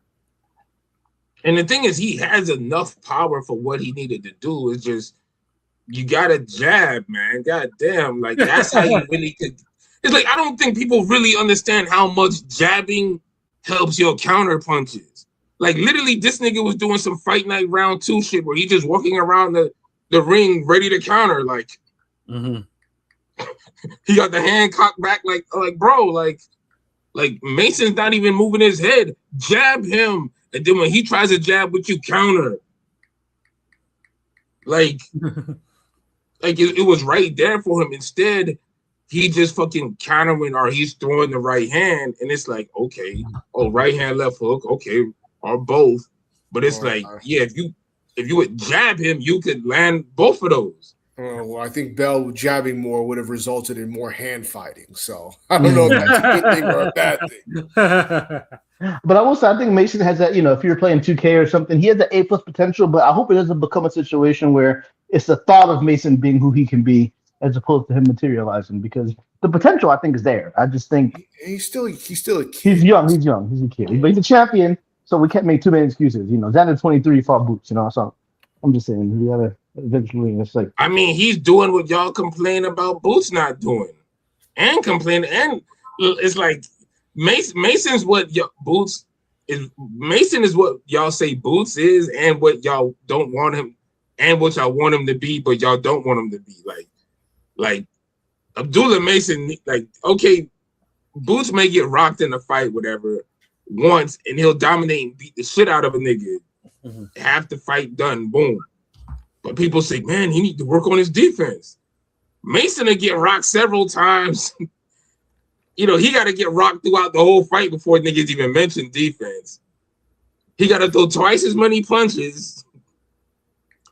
He's having good fights against good people in his weight class. Right. When Boots does that in half the time, it's damn, he don't fight nobody. Well, again, because King P said he's 22. He's still, we're still treating him no matter what. You see it on Twitter too. Everybody kind of nurtures him like a baby a little bit. It's just he got better names than fucking Zayas did at that age. That's a fact. That's true. Like there's a reason why Boots has been talked about since goddamn 2017, 2016. Because every time you see him, he looks like an A+ fighter. Whether he gets rocked or he doesn't, like he gives you A+ performances against no matter who. The guy who work at Kinko, Starbucks, it don't fucking matter. World-class fighter don't matter. So yeah, like when you start seeing guys like a Roy Jones or the Mayweathers or the Pacquiao, niggas in certain weight classes where the talent is just so overwhelming, like it puts all these other performances into perspective, man. So Mason's right where he need to be, but he do need to work on his defense. Yeah, and he's a find a way fighter though. Yeah, and that's not. And there's nothing wrong about that. But I just think someone. I think his father should bring somebody into his camp that's kind of a defensive specialist a little bit, because I think he's soon gonna reach his ceiling with his pops. Like his pops has gone to a good position, and I'm not gonna. He seems to be no nonsense and strict, and I like that. He's not a fighter that needs to be all up in the videos and shit like that. But I just think his camp would benefit from bringing in someone who's probably a little bit more of a defensive specialist to add more wrinkles to his game, make it a little bit so he's not taking. Or get some new drills, something like bring somebody in to kind of change up how y'all look at defense in that camp. Like, because remember, like a lot of these gyms have the same fucking tools, but it's how you look at them, how you approach shit. Like, I'm sure fucking Errol Spence been in damn gyms with a double end bag. Right. But does he fight like he's ever used one? So it's a lot of times like you gotta kind of make niggas learn and adapt certain things. Like you gotta force what they say, old dog can't learn new tricks. Motherfucker, if he don't want to get old, yell at he will. Yeah, I'm saying. You better learn the goddamn this new trick. You better learn how to run up the wall and backflip and catch the goddamn frisbee, nigga. Bro. Like, bro, you got these $1 million paydays on the line. You better fucking learn how to slip a jab. Right. Like there's drills, bro. Like there's drills for this shit. Like if y'all on some, man, I ain't trying to put no more money into another trainer or whatever.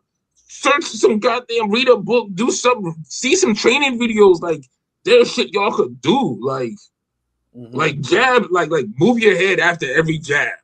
Do whole round drills where all you do is jab slip, or slip jab slip. Like, and I saw Mason move his head, but he was moving at the wrong time. Paul, I'm just saying, like there were times he was moving his head, but there was no punches being thrown. I was like, I don't know if he was trying to feint or what he was doing, but I think the potential is through the roof still, and he's dug deep twice. For a 22-year-old kid, he's on his way to superstardom. I mean, you know, and it's clear, and Top Rank is willing to invest money into him, but it's just like as Lex said. I mean, he's clean living, like he has no bullshit about him. He's Keyshawn. He's all the Keyshawn Davis upside without the bullshit. Without the bullshit, yeah.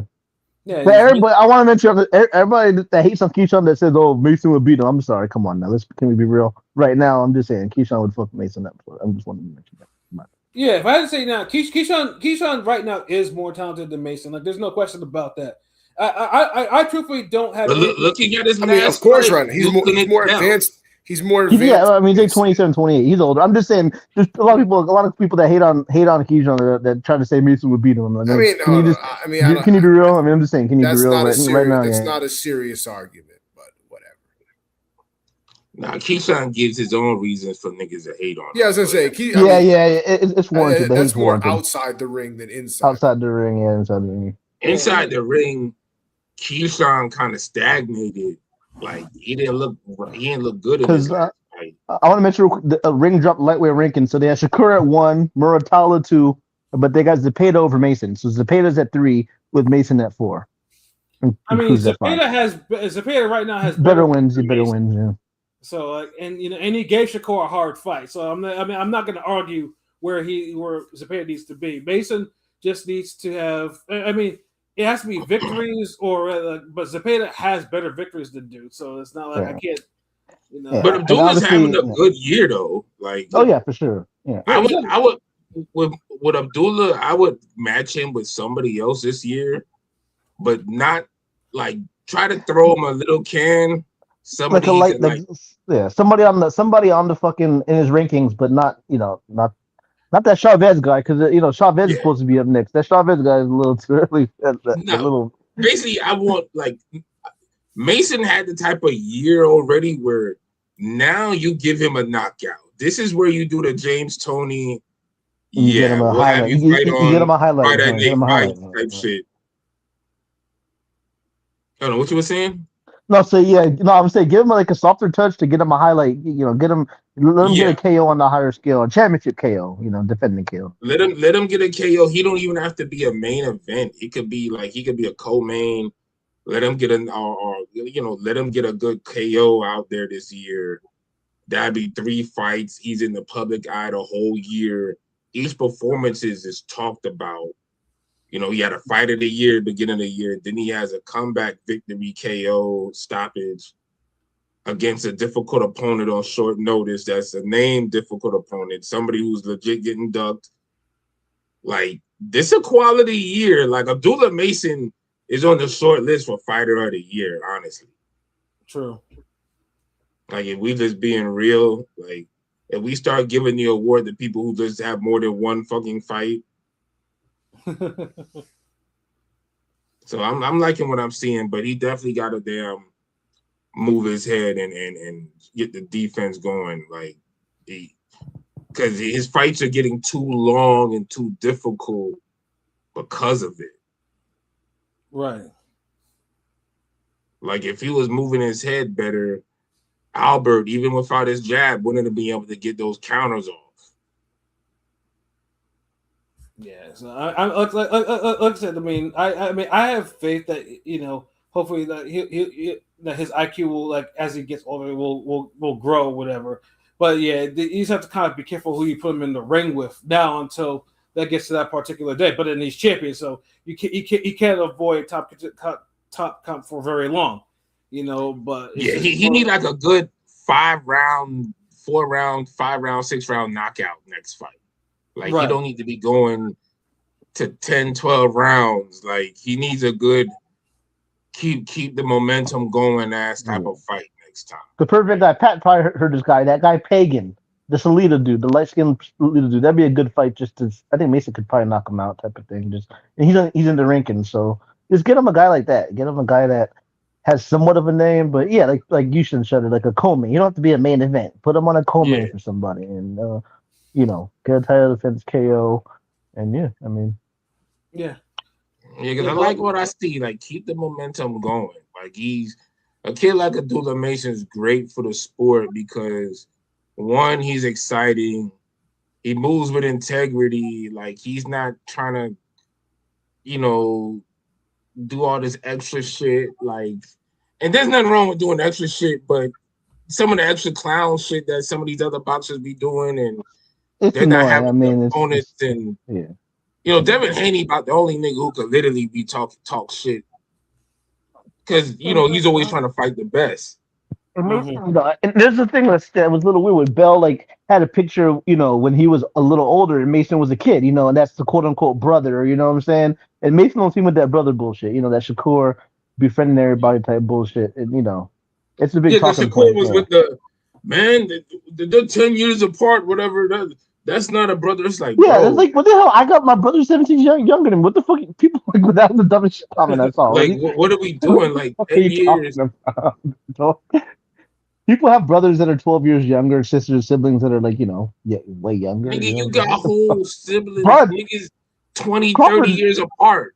Crawford's like your big bro, and he's like 10 years older than you. You know what I'm saying? Like, so what the fuck are you talking about? You feel me, right? You see how stupid that shit look? Like, it just I ain't gonna lie, just Shakur Stevenson just comes off scary and corny. Anytime there's somebody brings up the brotherhood shit or something where a possible fight, he always had these weird responses or like he's doing too much. Because remember, I think it was a Roach tweet. I think Roach wanted to fight him. It was talked about or some shit, and he was like, "Yeah, okay, but that's weird." It's like, wait, what? No, he said like, we'll meet at the top or something. There was one where we'll meet at the top. That's weird. We could meet at no, nigga. Like how a nigga got nigga want to throw a fade with you, and your response is that's weird. Like, hey, pilot, I'm gonna fuck your shit up, nigga. I'm gonna meet you in the parking lot after work and swing on you. Yeah. Okay, LB, that's weird. Like, no, you supposed to say, fuck you, LB. I ain't bring it, nigga. I got something for your ass, nigga. Like, I got something. He said we'll be at the end. We'll meet at the top type bullshit. Like, come on, man. Yeah, I'm just we'll just meet at Disney World instead, nigga. Fuck it. We'll meet on the Vegas Strip, like. We'll fight in the streets of Vegas like Balrog or some shit. Like, nigga, I don't know. Like, how stupid that fucking sounds, man. Like, god damn, like these. So God bless niggas like Foster and Mason and like guys like Benavidez, like motherfuckers boots, like motherfuckers who want to throw hands. Like they live that life. Like they really want to just fight the best and throw hands and beat up motherfuckers. Yeah, and like I tweeted too. Like, I know this is like the first card of this. Well, but I'm guessing the next card, which is in August, which is Zepeda and Roach. I think that would be the one to kind of really get the casuals in for some reason, because Roach lately has been throwing his hands. So it's like, and especially it's going to be fed someone who does nothing but throw hands. So yeah. I have a feeling like that should have been the first fight on TNT. Like, the traditional Black American versus Mexican, like, you can't go wrong with that. Like, y'all could have did a Mexican versus Puerto Rican. I don't know if y'all even had that available. Mm-hmm. But you really can't go wrong with that.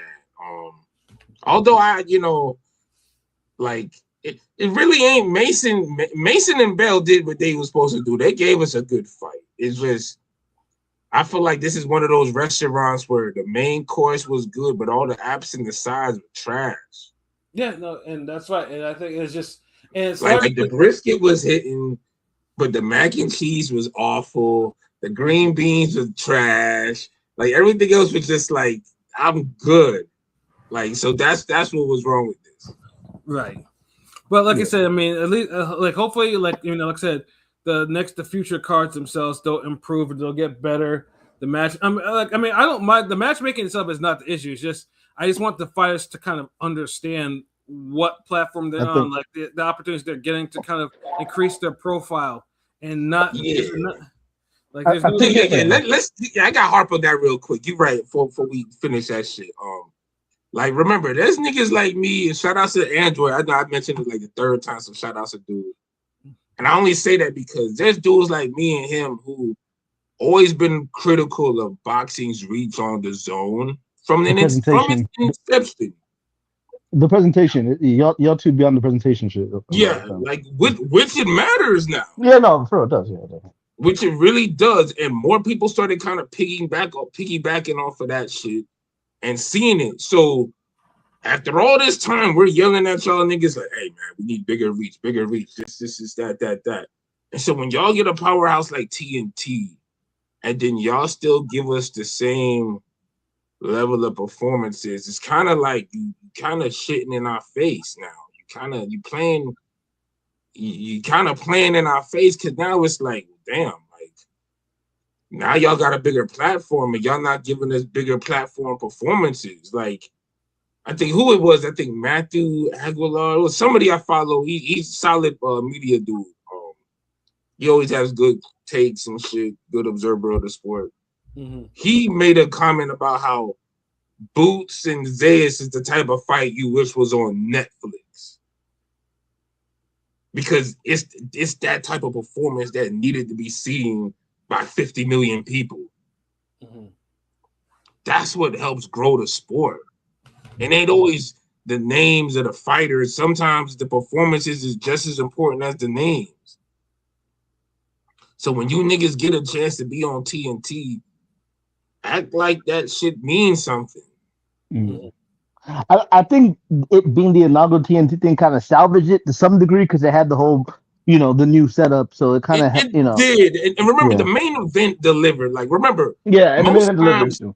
If the main event delivers, just like no matter how bad the fight is, if you get a KO, even if it's in the last goddamn second of the fight, you kind of skate clean. Yeah. That Bell was like a whole bunch. But cause I know Pat remembers that shit. Mm-hmm. Yeah.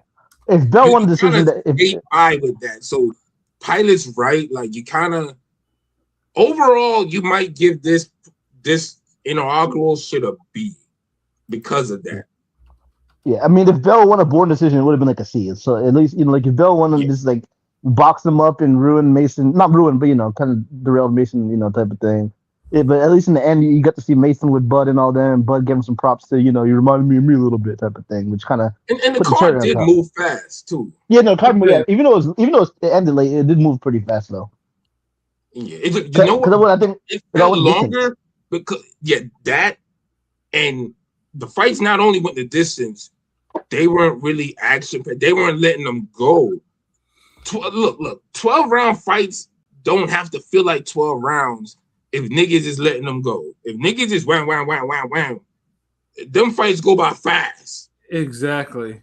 Barrera Morales went by fast. Yeah, yes, they did. You feel me? No one was like, God damn, man, 12 rounds of this? Oh, Ios Mios, like no one's saying that shit. But for this, we up here like, nah, nigga. Scooter, like, what's good, bro? Tiger, like what's good? So yeah, that's the problem. Like, because remember, Top Rank had a bunch of. I can't remember. Pat probably couldn't remember. There was one card Top Rank had. It was a pay-per-view maybe 10 years ago or so where every fight went the distance. but every fight was good, but card still felt long. And like you don't like that's the worst case scenario. Where you just end up having a bunch of 12-round great fights. Right. Where you almost gotta like, God damn, I'm kind of boxed out right now. Ugh. Like these niggas were going at it like, and I'd rather feel like that than feel like, damn, kind of want some more. Like we ain't really get a nigga shit rocked enough. Like, but overall, I give it a B, solid B. Like B as in better, like better fucking next time, please. Well, the next one's Rope Zepeda. I mean, the TNT at least. We're not talking about Top Rank, but the TNT shit is going to be Rope Zepeda. So hopefully that card's good. I think B might be generous, but whatever. Yeah. No, Pat. I'm sorry. God damn. King P, my bad. King P, you're absolutely right. I really want to give it a C plus. B minus. Let's do a B minus. B minus. Like, you're gonna help me out here. Like, what we looking at? I'm giving it a C. Yeah, that's my grade too. C. You know what? Yeah, I could agree with a C. I give it a C. I mean, fuck that. The two things that saved this card for me were the main event, and I personally liked the production. I didn't get you. I didn't hear talking about on the whole blood portal. The production outside of the lighting was good. I fuck with the whole show. That's also might be a personal thing for you because I didn't mind the lighting. I actually liked the lighting. It's different. Pete, what do you think of the inside? Because even one of my friends was like, "Damn." No, I did. It was kind of. It seemed kind of dim. It seemed kind of. But King P, what do you think of the? What do you think of the inside the NBA thing with the whole setup they're doing? Do you like that thing? I kind of just tuned out because it just became too goofy. Like, and I'm just like, bro, like the commentary annoys the hell out of me. So I was zoning in and zoning out with the goofballs. Like, they should get new commentary. I'll be honest with you. Yeah. I'm not because then it just I'm not trying to get that DAZN stench brought over to TNT. No, but I meant Bud Porter and I meant the Bud Porter Bradley. Did you like that whole setup? Bud, you know what?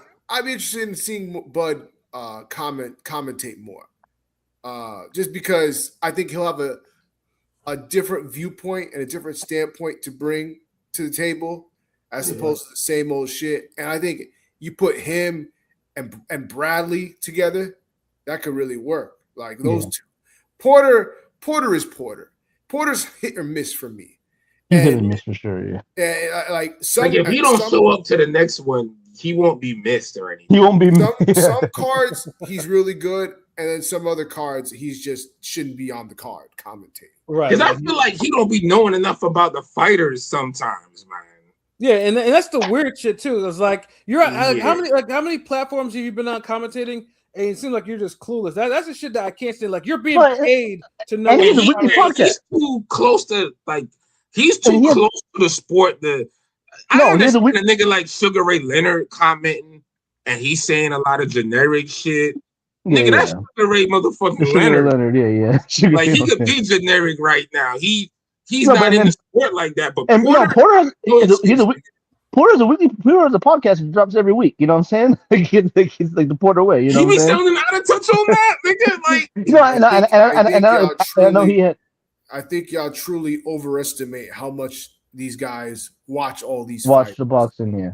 But shut up, Porter. Porter did have he did have Scooter Davis. Niggas was going to fights and. No, but with Porter, fights and but shut up, Porter. Porter did have Scooter Davis on the show the day after, and it was kind of somber, you know. But at least he was able to get him on there and talk about it. He knows. He's a guy that I can tell. He knows the fighters. He knows who the fighters are, but I don't think he's watched all of their fights enough. Like, it's not even that. It always just feel like something's missing. Like. I don't know, like he tries to play it too generic, or like that's why he's hit or miss. Like I could do without it. Like I think with Porter, it just depends on who he's with. Like I think that he plays off of certain commentators better than. But see, Bradley and Timmy, they too buddy. Like them look, Brad and Crawford. You can tell from them niggas sparring. Them niggas have a good time around each other. Like their chemistry, them niggas was having fun at that place. Like they legit was having fucking fun. Yeah, I mean, because Bradley put, like, Bradley put butt Porter on. Not like Porter's left out of that. Like he don't have that. Even the like, Porter that's why and it Butter kind of friends. matters who you pair guys up with. Because I know. Well, Porter and Crawford are actually friends, right? Yeah, they're friends. They're friends. Yeah, they are. But Bradley kind of they don't come off like that on the podcast. On the show. Because they're two completely different personalities. Different like people, night and day with those. I know, nigga, but goddamn, dude, look, what I'm saying is, Master Killer got fucking chemistry with everybody else in Wu-Tang. you see what I'm saying? Like, you guys got chemistry with everybody else in Wu-Tang. Everybody. I don't mean these niggas is Ray and Ghost. Yeah, and Bradley, if you watch Bradley, you can't look. It's supposed to be the locks. These niggas is giving us Styles P, Jadakiss, and Big Noise. Like, we need Sheik, nigga. Y'all giving us Styles P, Jadakiss, and J Hood.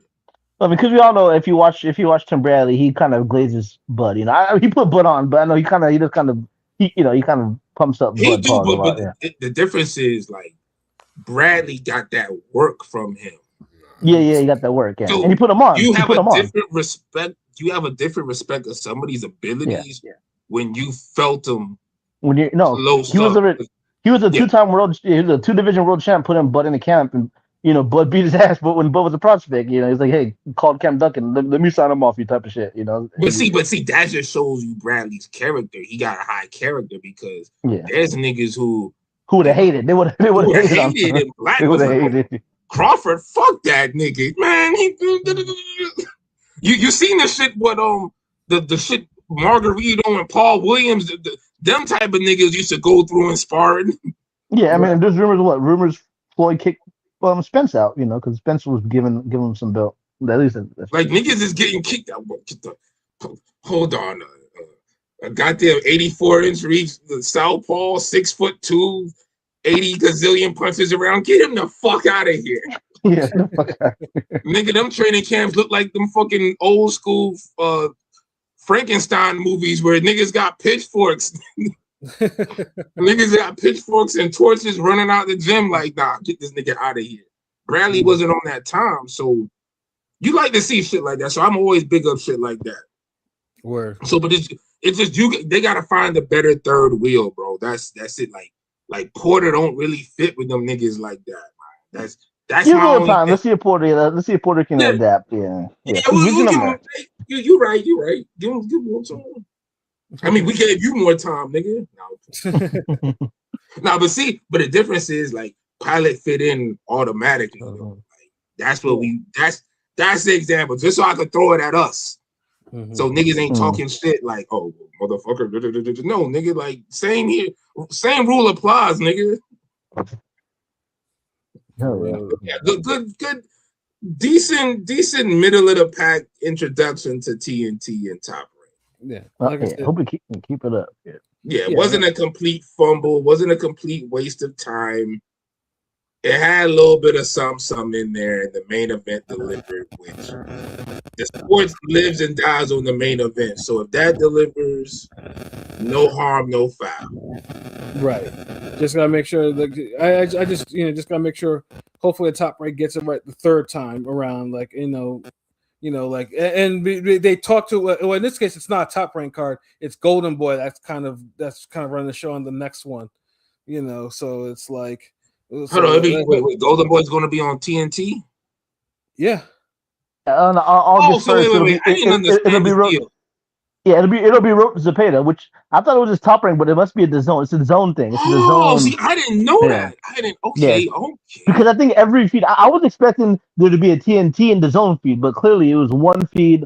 You probably saw the same thing you saw in the zone that you saw on TNT or whatever you were using to watch it. It's probably all the same. I mean, there was a difference in like. I mean, because I have both, so I think the TNT one was a little bit more because I have cable. TNT is smoother. Yeah. The zone was smoother. But the broadcast itself was all the same, right? Right, Pat. The broadcast itself had everything pretty much. Commercials and everything, because TNT is not going to be like, nah, no commercials. Like, they had commercials and everything. So, So, but I like the competitive nature. Like, okay, this was Top Rank's offering. Now let's see what Golden Boy does. I wish they would put the TNT fights on HBO Max. I would love that. I would. Yeah, I wish. Yeah, that'd be dope. Hopefully, I mean, yeah, because I mean, like I said, because I mean, HBO, it's a shame. Like HBO should have some sort of relationship with boxing. Like you can't get rid of 40-something years of boxing just like that. Like HBO needs to like I said, you know, they need to strike some sort of deal with Turner. Like they air every other Turner Turner Sports event on there. It needs to be its own premium. I know Tubi. I know Tubi shows some HBO. They have an HBO channel, but you know that HBO catalog is crazy. You know what I'm saying? Like the HBO catalog. The Tubi shit is fire. The Warner Brother TV, and it just shows nonstop HBO fights all day. That's just fire because it's like if you're a boxing fan and you got that, you could always see a random good fight. Yeah, and Top Rank got a channel too. So, but it just it's only really giving you a fraction of what HBO can really do, and that's everybody's biggest complaint. Like that's cool, but it's not enough for what HBO has done. Like we need a dedicated. I type in the year 1985, and I can see all the HBO shows from that year. Mm-hmm. That's the type of shit niggas want. Oh, I put in 1997. I can see all the fights from that year. I put in 2005. All the cards that were shown that year. Right. That's the shit niggas want. And I want HBO Latino fights on that motherfucker too. Facts. Like you ain't gonna get you ain't gonna get away with that, motherfucker. No. Like throw HBO Latino fights on that bitch too, nigga. Yeah, absolutely. But yeah, like I said, hopefully like maybe someone's listening, like, yeah, you know what? Yeah, let's mix it. Like the dude that banned boxing from HBO is not there in power anymore. Let's try to get boxing in some fashion back on there, even if it's just getting the live shows from TNT onto HBO Max platform or something like that, because that needs to happen. You know, but maybe we gonna get a TNT dedicated boxing show. Like I feel like we need that too. Yeah, like because it might because if it's successful on TNT, then maybe the other networks will be more interested in reinvesting in boxing again. You know, yeah. So like I said, you know, I support the streaming. I've always have, but boxing does need to be on terrestrial TV too. It has to be. Like, there's no way. It has to be able to accessible on TV. Even you know, gotta be on the cable for sure. So yeah. But yeah, there's one more boxing thing I want to talk about before I go rant about you Jay-Z stands out there, because trust me, y'all gotta get some heat tonight. You know, so this past weekend too, you know, again, this is boxing. Like when there's the good in boxing, then you have the bad in boxing, where you have these days you have faded boxers who are once champions that decide that they're not done fighting, and either they're fighting in a different type of combat sport, or they're just they want to make a comeback and just whatever, and for whatever reason, you know, this past weekend, you know, we had Austin Trout and we had Chris Bird, former champions. Austin Trout, at least for him, has been fighting. You know, he's been fighting in the bare knuckle fighting and stuff like that, and he's been kind of thriving a little bit. But he's like 41 right now, you know. And then prior to this weekend, he gave an interview, you know, talking about basically he was not happy about being a gatekeeper by the end of his boxing run, and was saying that boxing had to die. These are his words. So you said that verbatim? Boxing to die? Verbatim? Yeah, verbatim. He did. I was blown away too, Pilot. Like I was literally like, wow. Yeah. But just someone who's had a solid career, like as far as he should be good. Former, like a world champion. He's been featured in a lot of main events. He fought the big names. You know, like this isn't like a hate. Like this wasn't somebody who's really got fucked over a bunch of times. To me personally, but he was. I mean, I know people try to argue the Canelo fight, and I just watched it this morning while I was on the treadmill, and I Canelo won. Don't get me wrong, and I think David gave a good account of himself though, but he lost. He just didn't lose him by some of the scores that they announced.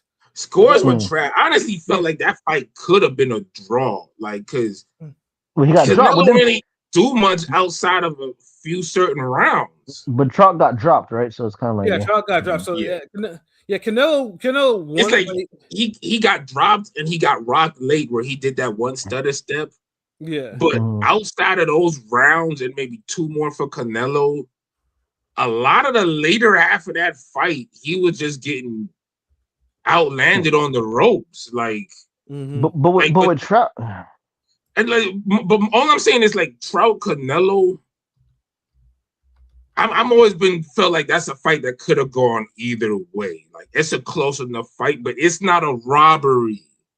Because the scores were kind of locked. Yeah, just the scores were janky, but it's not a robbery. Like Trout getting hurt late in the fight hurts his case though. But there's no self-awareness. It doesn't. It's like when Thurman got hurt against Pacquiao late. Like against some fighters, the way the fight is, you can't afford to get hurt late in the fight or hurt more than once. Like if you got hurt early, that's it. But if you get hurt again, it's like it fucks up the rounds. Right. And it always happens like that. So yeah, because it was one point where Trout looked like he outworking him, but yeah, but my bad. Sorry. Yeah, no, it's like I say, my perfect state. Like Trout has gotten opportunities. Like he just was never able to he was never able to get another elite win after Cotto. Like he was playing with everyone, both Charlos, Hurd, Laura.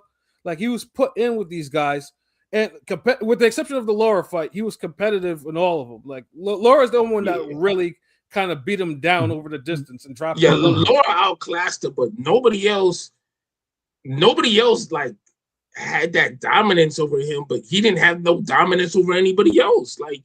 Exactly. I thought Maul beat him clearly in a 115, 113 type of fight. And then Mel was too close for color. Like Mel was very close because Mel dropped him twice and only reached 113. So that's like Yeah, Mel had fits, but Mel won basically on the Canelo shit. Like he hurt and he dropped them a couple times, and that does a lot for the scoring. Right. But I think with the self-awareness, there's like a lack of self-awareness because I mentioned in the chat, Trout had like a year reign. Like he was like kind of the top. He was the best boxer turned bare knuckle, and bare knuckle's kind of nasty to watch and everything. But he was getting knockouts and he was the champion. He was the reigning champion. He was dominating, making it look easy. And obviously, we'll let Pat get into what happened. Yeah, no, it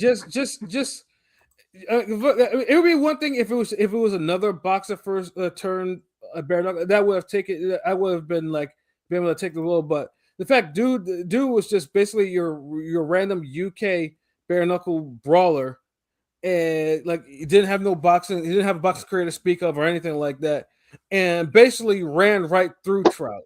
Like he dropped him once hard, and then the second time he iced him.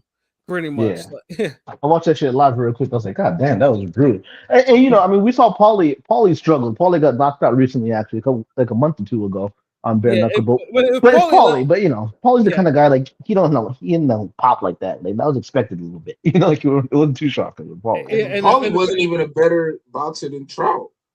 Yeah, he wasn't. Paulie always had the issues. Like, I mean.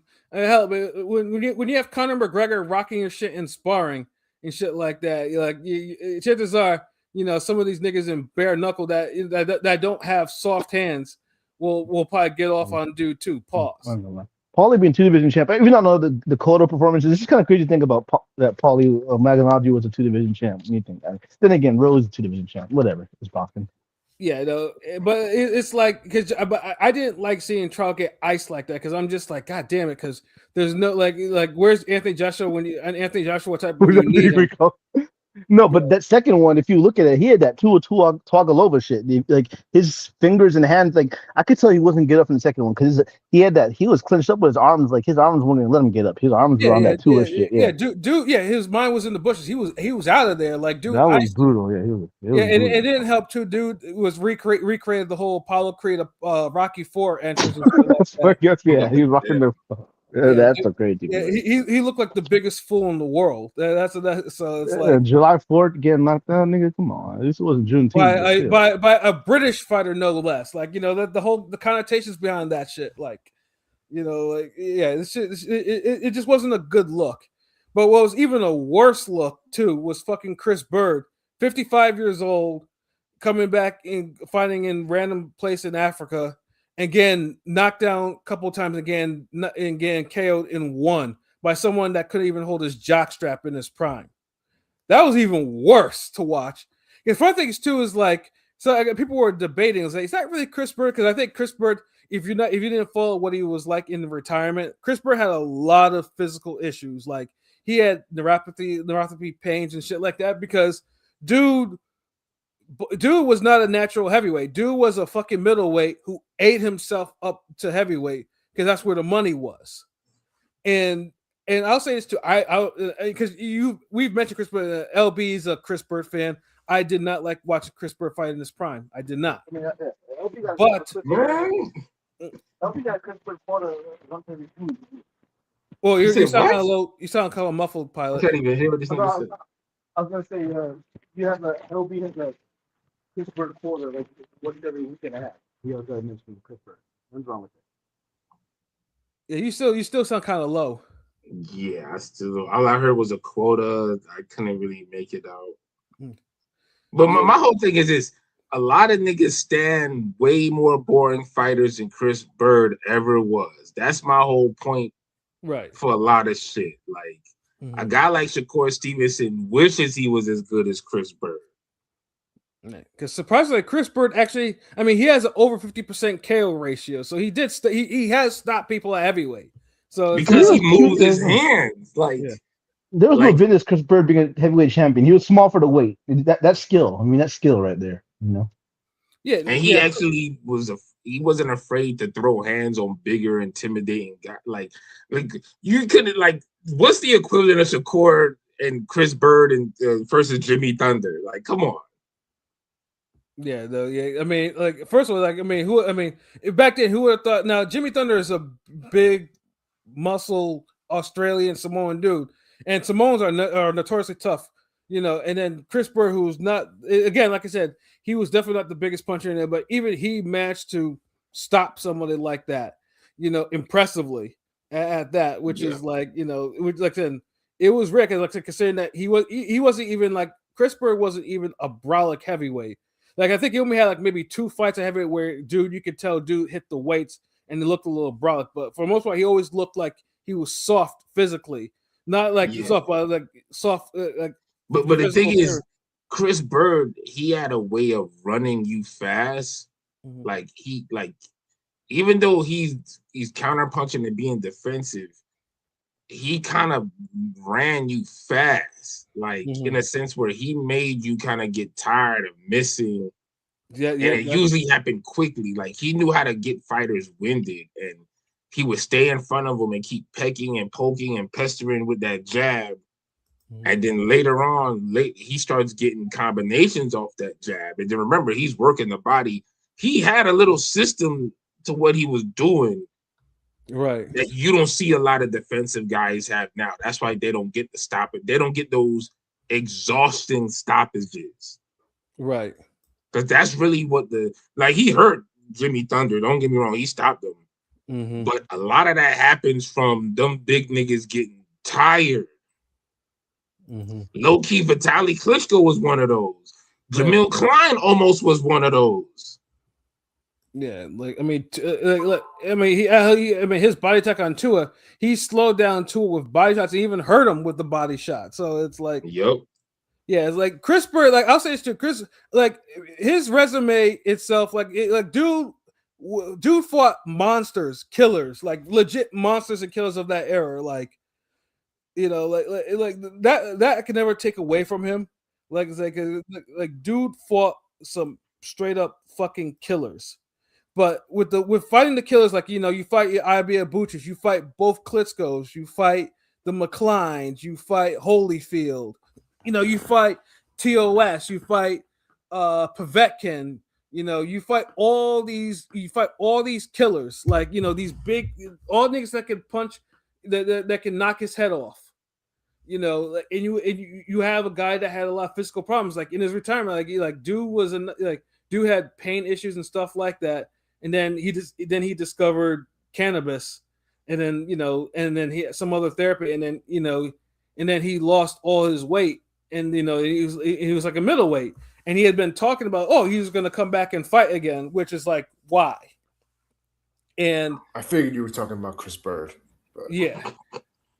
And then you see him. He's in Zambia or something like that, and he's getting knocked around by. Why the fuck was he fighting? Like, bro. Yeah, there was, and he looked horrible. Like he wasn't compared. Like, dude. Yeah, he was doing like the same shit he did in his in his prime, but yeah, with 30 pounds of less muscle. Yeah, okay. Yeah, it was like a zombie trying to play defensive boxing. It didn't look good, healthy. Like he didn't get like stopped cold, but it still looked bad. Like the ref just was like, yo, because he got dropped or rocked into the corner. Yeah, like he took more punches than he needed to take. Like, and that fight shouldn't have happened. Like, I don't know what people were doing. When you lose that amount of weight, your reflexes go with it. Like, I don't understand why he thinks he can come back down. And like after all the years of just getting rid of all the muscle that he put on to stay at heavyweight and think that's going to work now. Like, he's just going to get the shit beat out of him every time he step in the ring. Why and bother? Then his durability is like gone. Yeah, now. too. Yeah. Why bother? We talk about like, I know with like Spence and Zoo about the orange health meter, like Chris Bird shit is like bright red pulsating. Right. Fact. It's like, no, like there's no yellowish green or yellow orange or orange red. No, it's just bright pulsating red, nigga. Like that. Yeah, dude fought too many heavy punchers in his heavyweight career for it to ever be anything other than red. And he's 55 years old to boot. Like, I mean, basically when he burned off the muscle, like the last time I saw him fight, before this was the Sean George fight, which, that was the fight where, he lost all his heavyweight. Like he went down from like 220 something to like 175 and he looked like a straight up smoker. And Sean George just basically had blitzed him, like got him, like beat him down real slow. Yeah, he made Sean George look like the Hall of Famer. Right, exactly. And it was sad to watch, and that's when you knew Bird was over. But whoever enticed Bird to get back in the ring, knowing this condition and whatnot, y'all need to be shot. Like, y'all. I mean, at least with Austin Trout, Austin Trout was at least active and it was having success. It was just bad to see someone like a random UK, getting killed in UK career mode. This guy wasn't even. This guy was a club fighter, a 3-1 club fighter, knocking him around. Like someone. But see, the difference with Trout kind of brought that on because he kind of offended the boxing gods. Yeah. Like your career was nowhere like you had like bro act like he had a Peter Manfredo career. Or like Maurice Herrera, like nigga, I'm not saying you a Hall of Famer, you had the greatest career, but bro, you had ample opportunity to apply your trade at the top level. I mean, who are you talking about? Not a lot of niggas get that. Are you talking about Bird? Nah, Trout. Nah, because Chris Bird is on some other shit. Yeah, Chris Bird never said nothing like that. Yeah. Trout said some just horrible, mean. You should never say it for the type of career he had in boxing. Right, like dude was a whole world champion. He had multiple title defenses. He had opportunities. Like, you weren't turned into you weren't a journeyman. Like that. Like I said, you just didn't win the fights that you were put in. Like. You got the top level fighters in the ring. You just you couldn't beat them, and that's really what it is. And it's not like even a Rocky Juarez situation where you're legit robbed. All these fights are either some could go the other way or you just couldn't. You didn't have enough to just pull ahead, bro. Like the game is the game, nigga. Like you too bitter for the type of career now. I know there may be some behind the scenes shit he had to deal with. Yeah, I get it. But even then, bro, the final result is like, I would never say he's had a bad career in boxing, or Not at all. I would never say he's one of these niggas where it was like, damn, man, I wish he would have, or he never got, or all the shit we say about other niggas. Mm-hmm. There's no, damn, we'll never find out how good he could have been. Like, no, we know how good Austin Trout was. Right. There's not a missed opportunity. It's like, bro, you had a better career than Andre. Yeah, facts. Like, honestly, like, and for as skilled as Andre looked on the amateur scene, Austin Trout had a better fucking pro career. Mm-hmm. Like, yeah, and that's with multiple losses. Yeah. Andre had one loss and just, fuck it. Like, nigga was never that good anyway. Like, that's really what people said. Even though he was fed to a goddamn monster. Exactly, because one fighter kept on ducking. Yes. Redhead. Canelo. Yeah. You know what I'm saying? So, but yeah, no, Trout, it's like whatever, but Bird should have never been licensed to be fighting anywhere with his issues. And hopefully like if you can, hopefully this foolishness of him wanting to continue on because he got knocked out by a 3-1 club fighter, this puts an end to it. But it's like when you have the good in boxing and then you see someone that was once good, borderline great, or if you're LB great, because I know LB thinks the world of him and stuff like that. But I have more. I'll say though, like, I mean, I had my respect for Chris Bird grew in his retirement, but yeah, I just hated seeing the shell of this a corpse of this guy just getting brutally annihilated on some random ass card in Africa, because like nothing ever good comes of fighting in cards like this. I mean, he's a generous 6 feet tall, fucking 2-time heavyweight champion, and that's pretty damn good, I mean, that's like a great career to have. When the heavyweight was a real like era, like when he fought like a generation of different niggas who was fading, like he was throwing real hands, and and he still fought names and shit. So he's had a good career, and he has wins over 2 Hall of Famers. Like, if I think it's 2 is like, and I know I hate, most people don't like when I shit on Wilder, but niggas cannot say that Wilder's a Hall of Famer, but then they never bring up Chris Bird. Chris Bird resume shits on Wilder's. Chris Bird should be on the ballots. I mean, he's not on the Hall of Fame ballots at the very least. I'm just saying. I mean, come on, like he got one of the better recent heavyweight resume. And see, and that's another thing, and that's why I always have so much pushback with this goddamn Usyk is a top 10 heavyweight of all time. Like, because it's like, y'all, this is the thing. And I know race plays a big part of it where a lot of people don't want to admit. But first of all, y'all say, and I say y'all as the industry as a whole, I might be included in that, but I'm objective with it. Y'all say Wilder's not that good. He fought a bunch of bombs. He knocked out a bunch of people. He didn't really fight contenders. He didn't unify. Charles Martin was there. We got all that. So Tyson Fury, who, comes out of nowhere, who don't have the best resume his damn self, outside a name or two, he beats Wilder. And then now Fury's looked at this great guy for beating a guy y'all said wasn't great because he didn't beat anybody great. Right. Then Usyk comes along and he beats Joshua, who is looked at as great and big at this, like he's the star of the division, gold medalist, So he beats Joshua twice, good fights.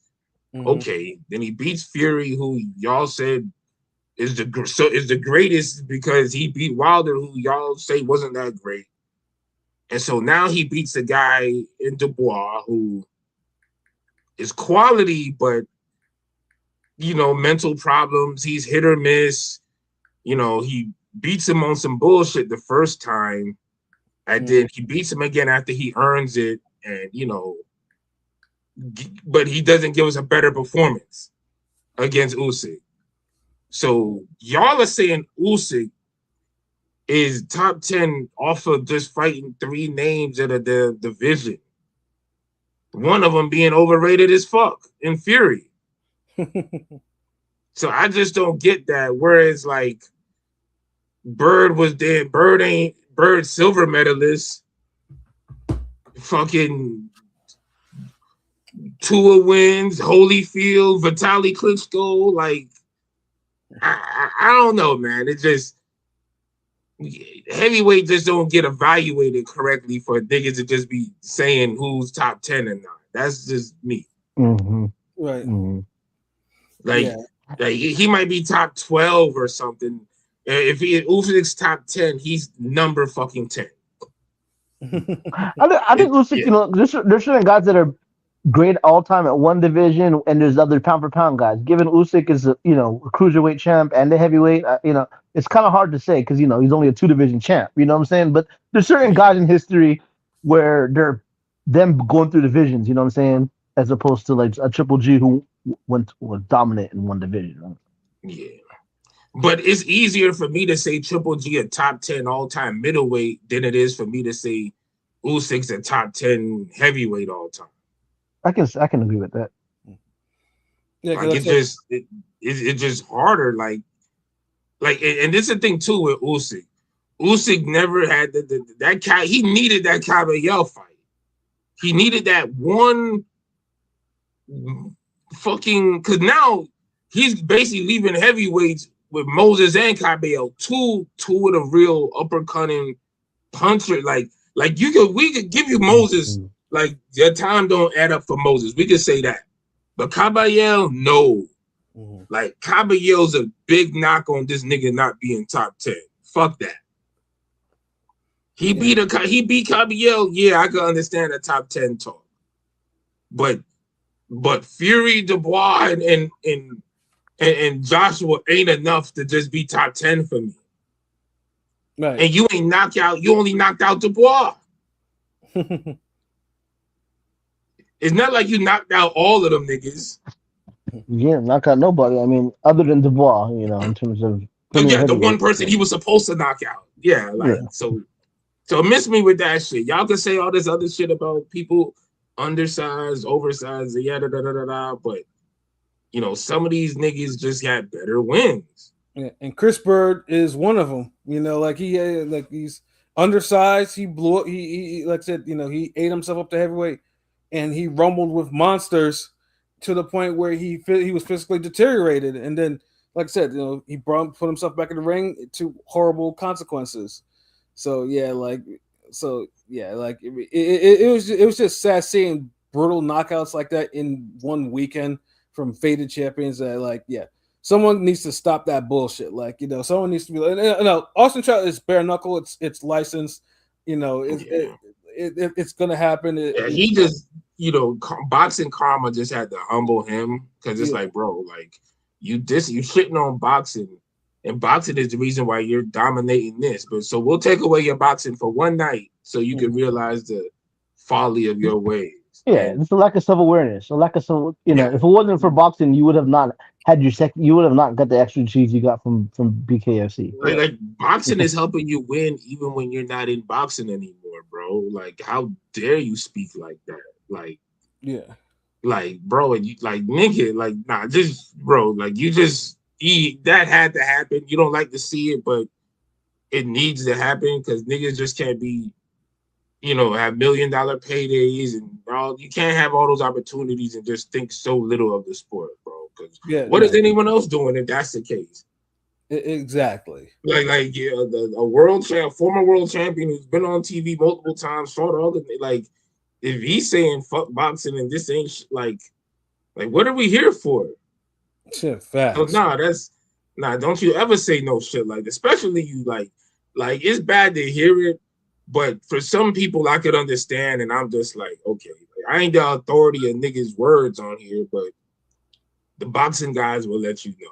That's exactly. I'll say that because if niggas come off like I'm hating or I'm saying some shit, say what you want to say, but the boxing guys are determined if you said some out of line shit. And the boxing guys determined Trout said some out of line shit. So that karma hit and hit hard. Sometimes you got to know what side of history you're on. I'm on the side of history where boxing did all right for you, nigga. Yeah, facts. Like that's all I'm saying. Like Yeah, though. Yeah, but yeah, like, no, it was yeah, those two fighters, man. Like I said, hopefully, like I said, better outcomes. One retires, the other one humbles themselves and kind of like reassesses his career in a much more positive light.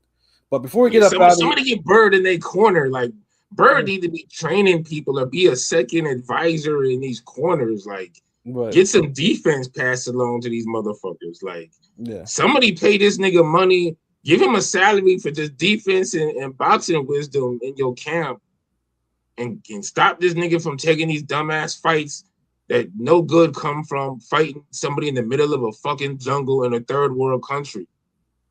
Yeah, so it just doesn't work out. Like somebody, before the rest of this nigga brain cells are scrambled, somebody get some of that boxing wisdom knowledge out of Bird, put him on your payroll, let that nigga be in your gym, soak up some game, because him doing that's not benefiting boxing in no shape or fashion. Right.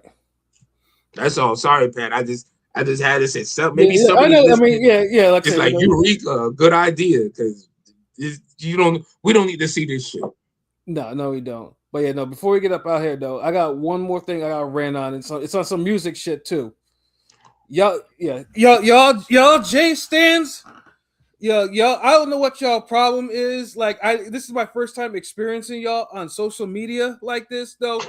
But y'all was in my mentions for 3 fucking hours this morning. Like, and all because I said something very minute. So shout out to my man Raheem Palmer on The Ringer. Me and him we've talked in the past about getting, trying to link, because he has a big platform and he wanted me to get me on there. I wanted, Ring Gang collabo and whatnot. But we've always tried to pick the right fight to do it, because sometimes when we do, then he has, he had things going on and whatnot. But he had put a tweet up, asking why doesn't Jay celebrate Volume 2 like he does Reasonable Doubt. I saw that tweet. I saw that. Yeah, that's a valid question or whatever. But he also had some more stuff underneath there. He was like, because it seemed like Jay's trying to convince people, like that Reasonable Doubt was that album when it came out, that type shit. In 96, and there was a lot of albums in 96. So. Yeah, and then I wrote and I put a comment, and I agree with him. I said, yeah, no, it does definitely look like, it looks like that Jay wants that 96 validation, like that, like he was like one of those dudes. And as soon as I said that shit, bro, man, and the whole, it seemed like the whole the J hive, because you have the the Beyonce hive, the hive. Yeah, they call it the, shout out to Joe Budden part. They call it the whole Avengers. So whatever. But them motherfuckers came at me like all types of shit, like either I'm hating, or which I never said anything about the album itself. I just said its impact. And I was like, I'm first of all, I was old enough to know, like I was already in my 14, 15 when that shit came out, right? I'm from the tri-state. I know that, did it have some impact on the tri-state? Yes, it did. Was it like a countrywide, worldwide type of impact? No, it wasn't. Did it get drowned out by a whole bunch of 96 other albums 96 that had motion? Hell yes. That's a big hell yes. But motherfuckers was really trying to tell me that like, this was the pioneer of mafioso rap. Like, are you fucking kidding me? No, I listened to Kool G Rap, nigga. Kool G Rap had that shit sewed up. And even then, even we'll get to G Rap, we can go to Raekwon, who released Only Built for Cuban Links the year before. And then some motherfucker had enough to say that Reasonable Doubt had more influence than that album, which in my whole hip hop life, I've never heard such a thing. And this is why we call you niggas stans, because only a stan would say some obviously flagrant foul shit like that. Like nobody's ever looked at Reasonable Doubt as an influential album on the same level as Only Built for Cuban Links. Like, no way. There's niggas who put fucking what's that Supreme Iron Climb Man is- album above Reasonable Doubt? I think it's Supreme Cloud. I was like, yeah, Iron Man. Okay. Yeah. Like there's niggas who put Iron Man over Reasonable. Like, bro, Reasonable Doubt is good, but one thing the J fans are jealous of that they just can't get over the fact that he doesn't have that universal upper echelon classic debut. Mm-hmm. That's the shit that grinds their gears. They're upset that DMX first album is better, is held in more regard than Jay-Z first album. Remember, we had we're talking. No, we did a whole show on it, but we're talking. Yeah. I'm a J stan, so I'm not gonna combat it. I'm just saying we're talking in terms of the impact, not the quality of the album, but the impact of the album, right? Impact and quality go hand in hand. The quality of those other albums is why the impact was better. Well, Shutter, you're not a big fan of Get Rich or Die Trying. I remember you saying that, but the impact was fucking insane. But it's the thing. Get Rich or Die Trying, still a classic. It's a great album, but the thing is, the impact and all of that. Yeah, it was bigger than Jay-Z's album. Yeah, no, it was a big album. Yeah, for sure. The reason why I'm not really a fan of Get Rich or Die Trying now because it was played out so much. Yeah, where I really don't want to revisit it like that. Like, same. Just like I don't really revisit The Chronic or Illmatic, or even Illmatic. Like, Illmatic, maybe Memory Lane. Yeah, of course. And maybe Halftime. But I don't really like certain albums. You heard them so much when they first came out. You don't revisit them like that. You played them shits out, yeah. Oh, Anthony Manzano, what's up? Salute, bro. Salute, Anthony. But Pat, to say to what you were saying about Volume 2, I'm a little younger. So Volume 2, obviously, it was Jay-Z's quote-unquote breakthrough album, right? It had Hard Knock Life. I think it might have Can I Live? I mean, not Can I Live, Can I Get Her? So that was the album that kind of that was. I mean, me and Shadow talk about Volume 1 with some of his highest highs, but Volume 2 is where he became. Obviously, Blueprint might be Jay-Z's magnum opus, right? Dude, Pilot, to put it in a sense like this, one time, look, in 2002, that was my last year of high school, senior. I was walking home one time with a group of friends, and one of them was listening to a CD player, and so I asked them, like, "Yo, what you listening to?" And it was like, oh, that Jay-Z. I was like, oh, word? Which album? This nigga said, what you mean? The new one, the only one, the one he just dropped, nigga, like the first. I was like, hold on, wait, you listening to Reasonable Doubt? He's like, wait, what? I'm like, nigga, Jay-Z got 3. Man, I'm listening to Hard Knock Life, nigga. Volume 2. Okay. Volume 2. I say that Blueprint. Yeah. Hard Knock Life was so commercial and big, where a lot of people they were really introduced to Jay-Z the very first time from Hard Knock Life. That's why I say that story.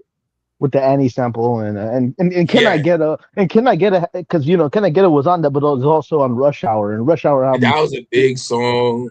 And it was a Rush Hour. The Rush Hour soundtrack was major too. You know what I'm saying? So then he just had Street. He had It's All Right was a big song. Nigga What Nigga Who was a big huge song too. Yeah, Nigga What Nigga Who when Jazz murdered him on his own shit.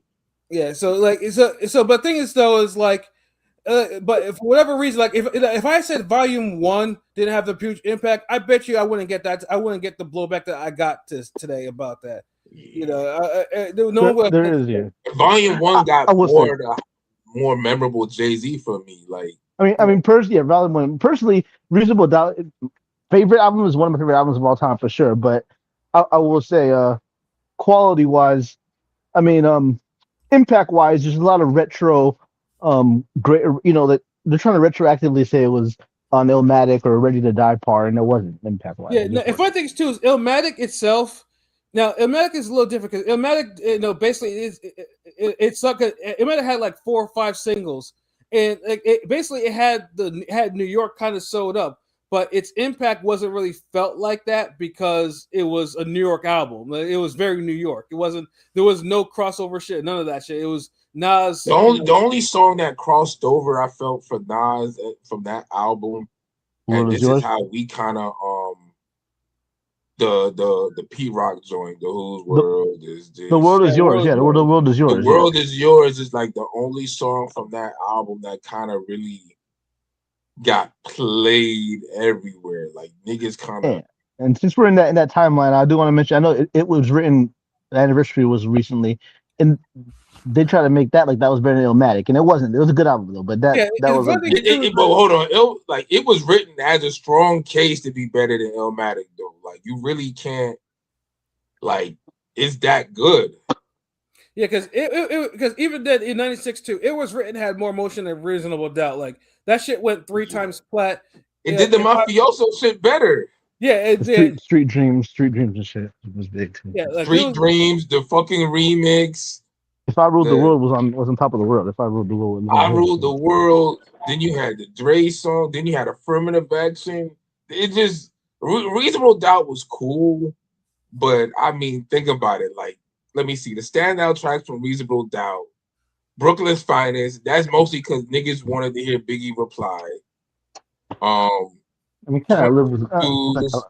Yeah, Can't Knock the Hustle is. And Can't Knock the Hustle is there, but it's not really like. I mean, Ain't No Nigga was the crossover. Was the one that crossed. That was the song. Ain't No Nigga. What else was on there? Like, I mean, nobody can give up.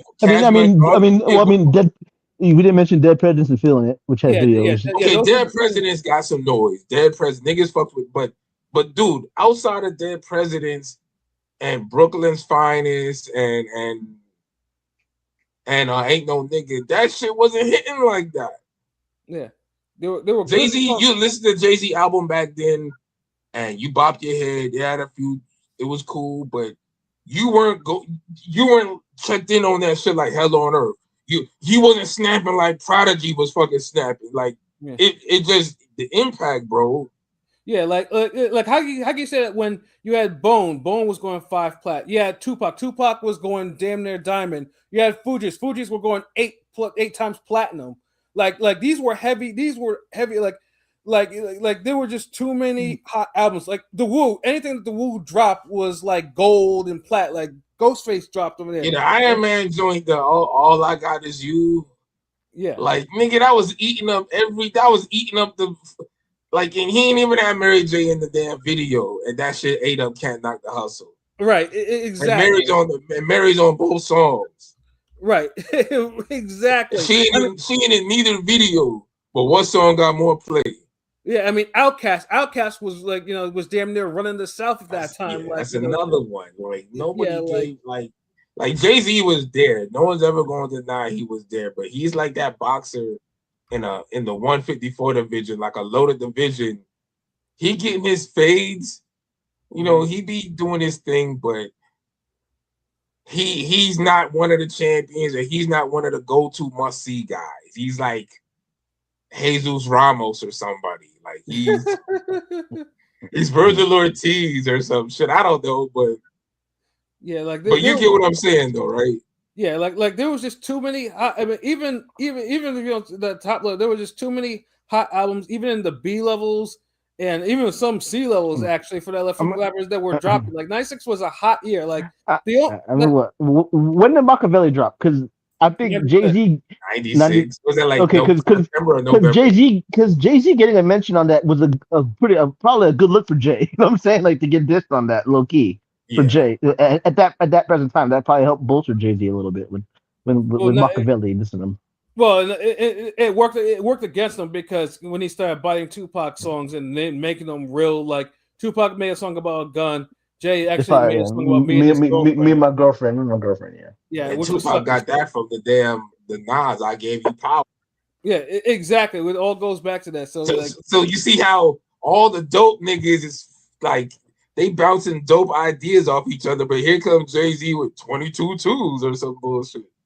Yeah, it's like I just couldn't. These niggas, Nas and Pac were making real classics in '96 off the same concept. Here, what Jay-Z was giving y'all in '96, nigga, Bring It On. Yeah, and I like Bring It. Bring It On is one of my favorite songs on that album. I love Bring It On, but I mean, it was a great album. Come on. Yeah, but I'm just reading. Jay-Z ain't the highlight of that song though.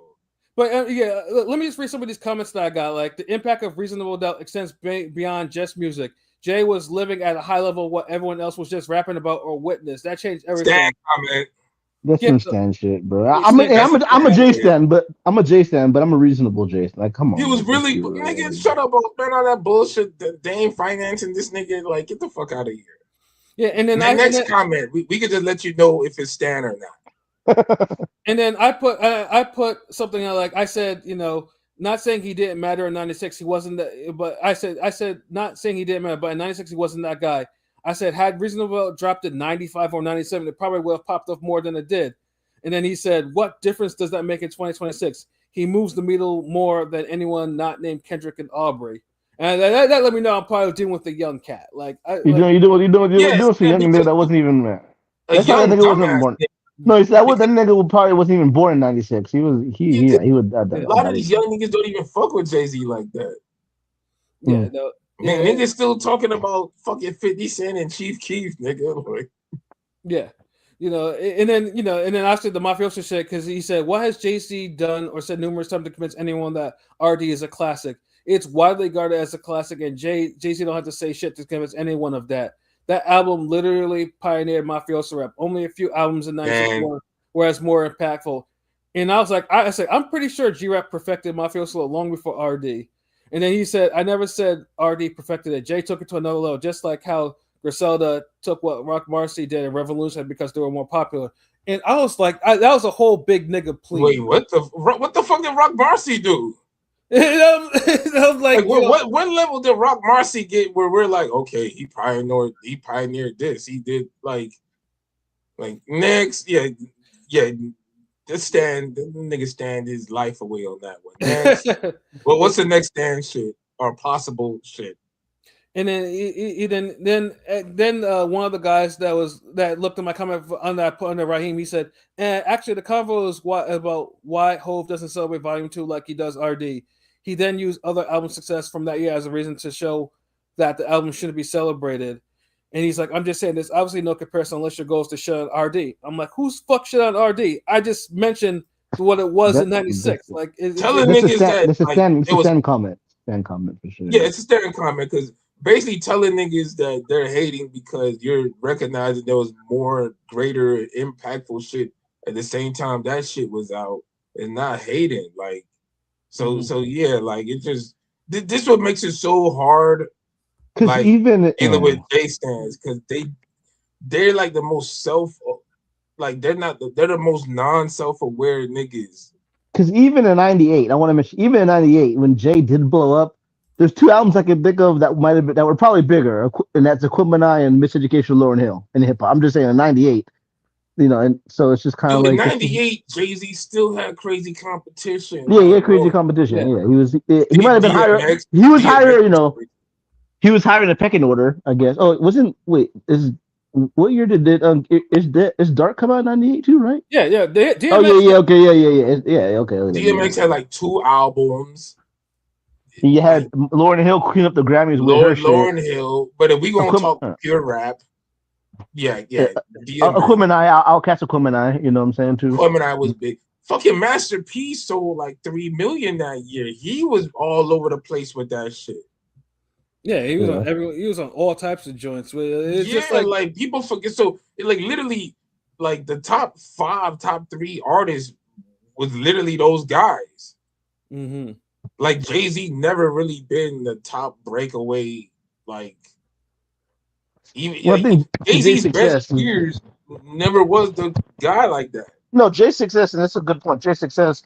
He was never number one, so to speak, but he kind of was always in that mix, and that kind of helped. In '96, he wasn't 1, 2, 3, 4, or 5. Yeah, no, he wasn't. He was barely top 10. Now, if you want to put him between 10 and 20, most likely, yeah, you could probably put him in there.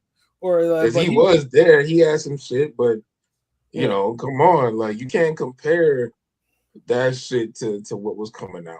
Yeah, like I said, I was niggas was still bumping shit from '95. Exactly. Dog Pound album was still getting played. like the only album that sold that really didn't have no staying power was Dogfather, and that's because that was for a lot of different reasons. Like Dogfather was only the big album in '96 that sold, but no one was really fucking with it all that much because there was no Dre, and you could tell Snoop wasn't really motivated or anything. And it was an album that we got at the end of the year. Like I think it was November or something. Yeah. Some round. I think it dropped after Machiavelli, but you didn't have no big lead up to it. Like, right. It was just a lot of shit going on, but it sold because of the momentum the label had of just hip hop in general. But it was one of those, like, it ain't like back then, like, you didn't have one of those, you didn't have nobody telling you, oh, this is a sleeper or a slow burn. If you didn't, if niggas didn't connect with your shit the first 15 minutes, like, that was it. That was it. It was done. Niggas weren't going back and revisiting. You didn't have a bunch of reaction channels on YouTube or the internet where niggas is like, I thought I'd give this another try. It's banging. Like, no, you didn't have all that. Like, when the niggas stopped fucking with your shit, niggas really stopped fucking with your shit. And it seemed like niggas stopped fucking with that shit fast. Yeah. Because he had like he had their Snoops. And I fucked with that song. He had the Vapors joint, which was okay. I didn't really fuck. Then he had the Dogfather song. That was okay. I fucked with that because of the beat. But what was fucking up Snoop was his actually rapping. Yeah, it was lazy. He wasn't like it was just like he wasn't whispering, lazy, like that scary ass. He wasn't sounding like no Snoop Dogg at all. Right. Hold on, Anthony writing a bunch of stuff. Hold on. What are your last thoughts? My last thoughts on last album. DMX ain't make no album with no Jay-Z. Nah, I mean there was Jet. No, okay, you said Jet. Because I'd say Ja Rule, like rest in peace, Irv Gotti. He was trying to get a super group with DMX, Ja Rule, and Jay-Z. Never, they had. It always felt like it was Jay-Z who vetoed that shit. Who didn't? Yeah, Jay-Z. He probably didn't want to attach him, fully. But I don't think that nigga he wanted to be hungry against some niggas like that. Right. What are your thoughts on Obi Trice's first couple albums came out around that same?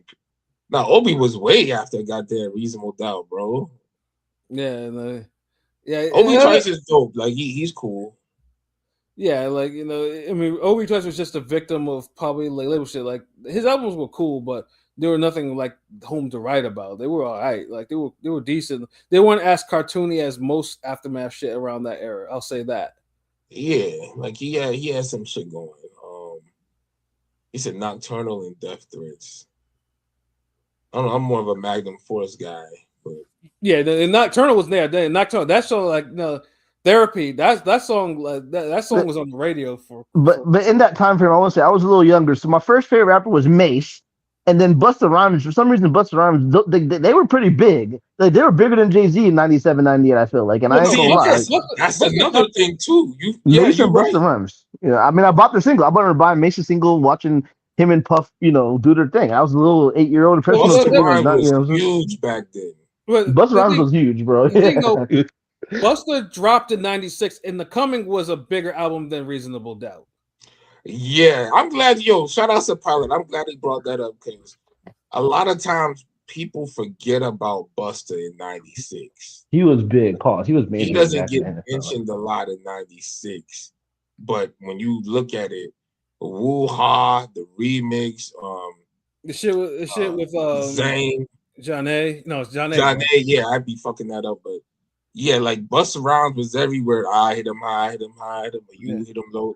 Like, that was Space Jam. Wait, when did Space Jam come out? Was it 96? It was 96. Yeah. That's crazy. That's crazy. That was a big soundtrack. Yeah, like that was crazy. So yeah, like niggas ain't trying Jay-Z. It's just he really wasn't the factor y'all want him to be back then.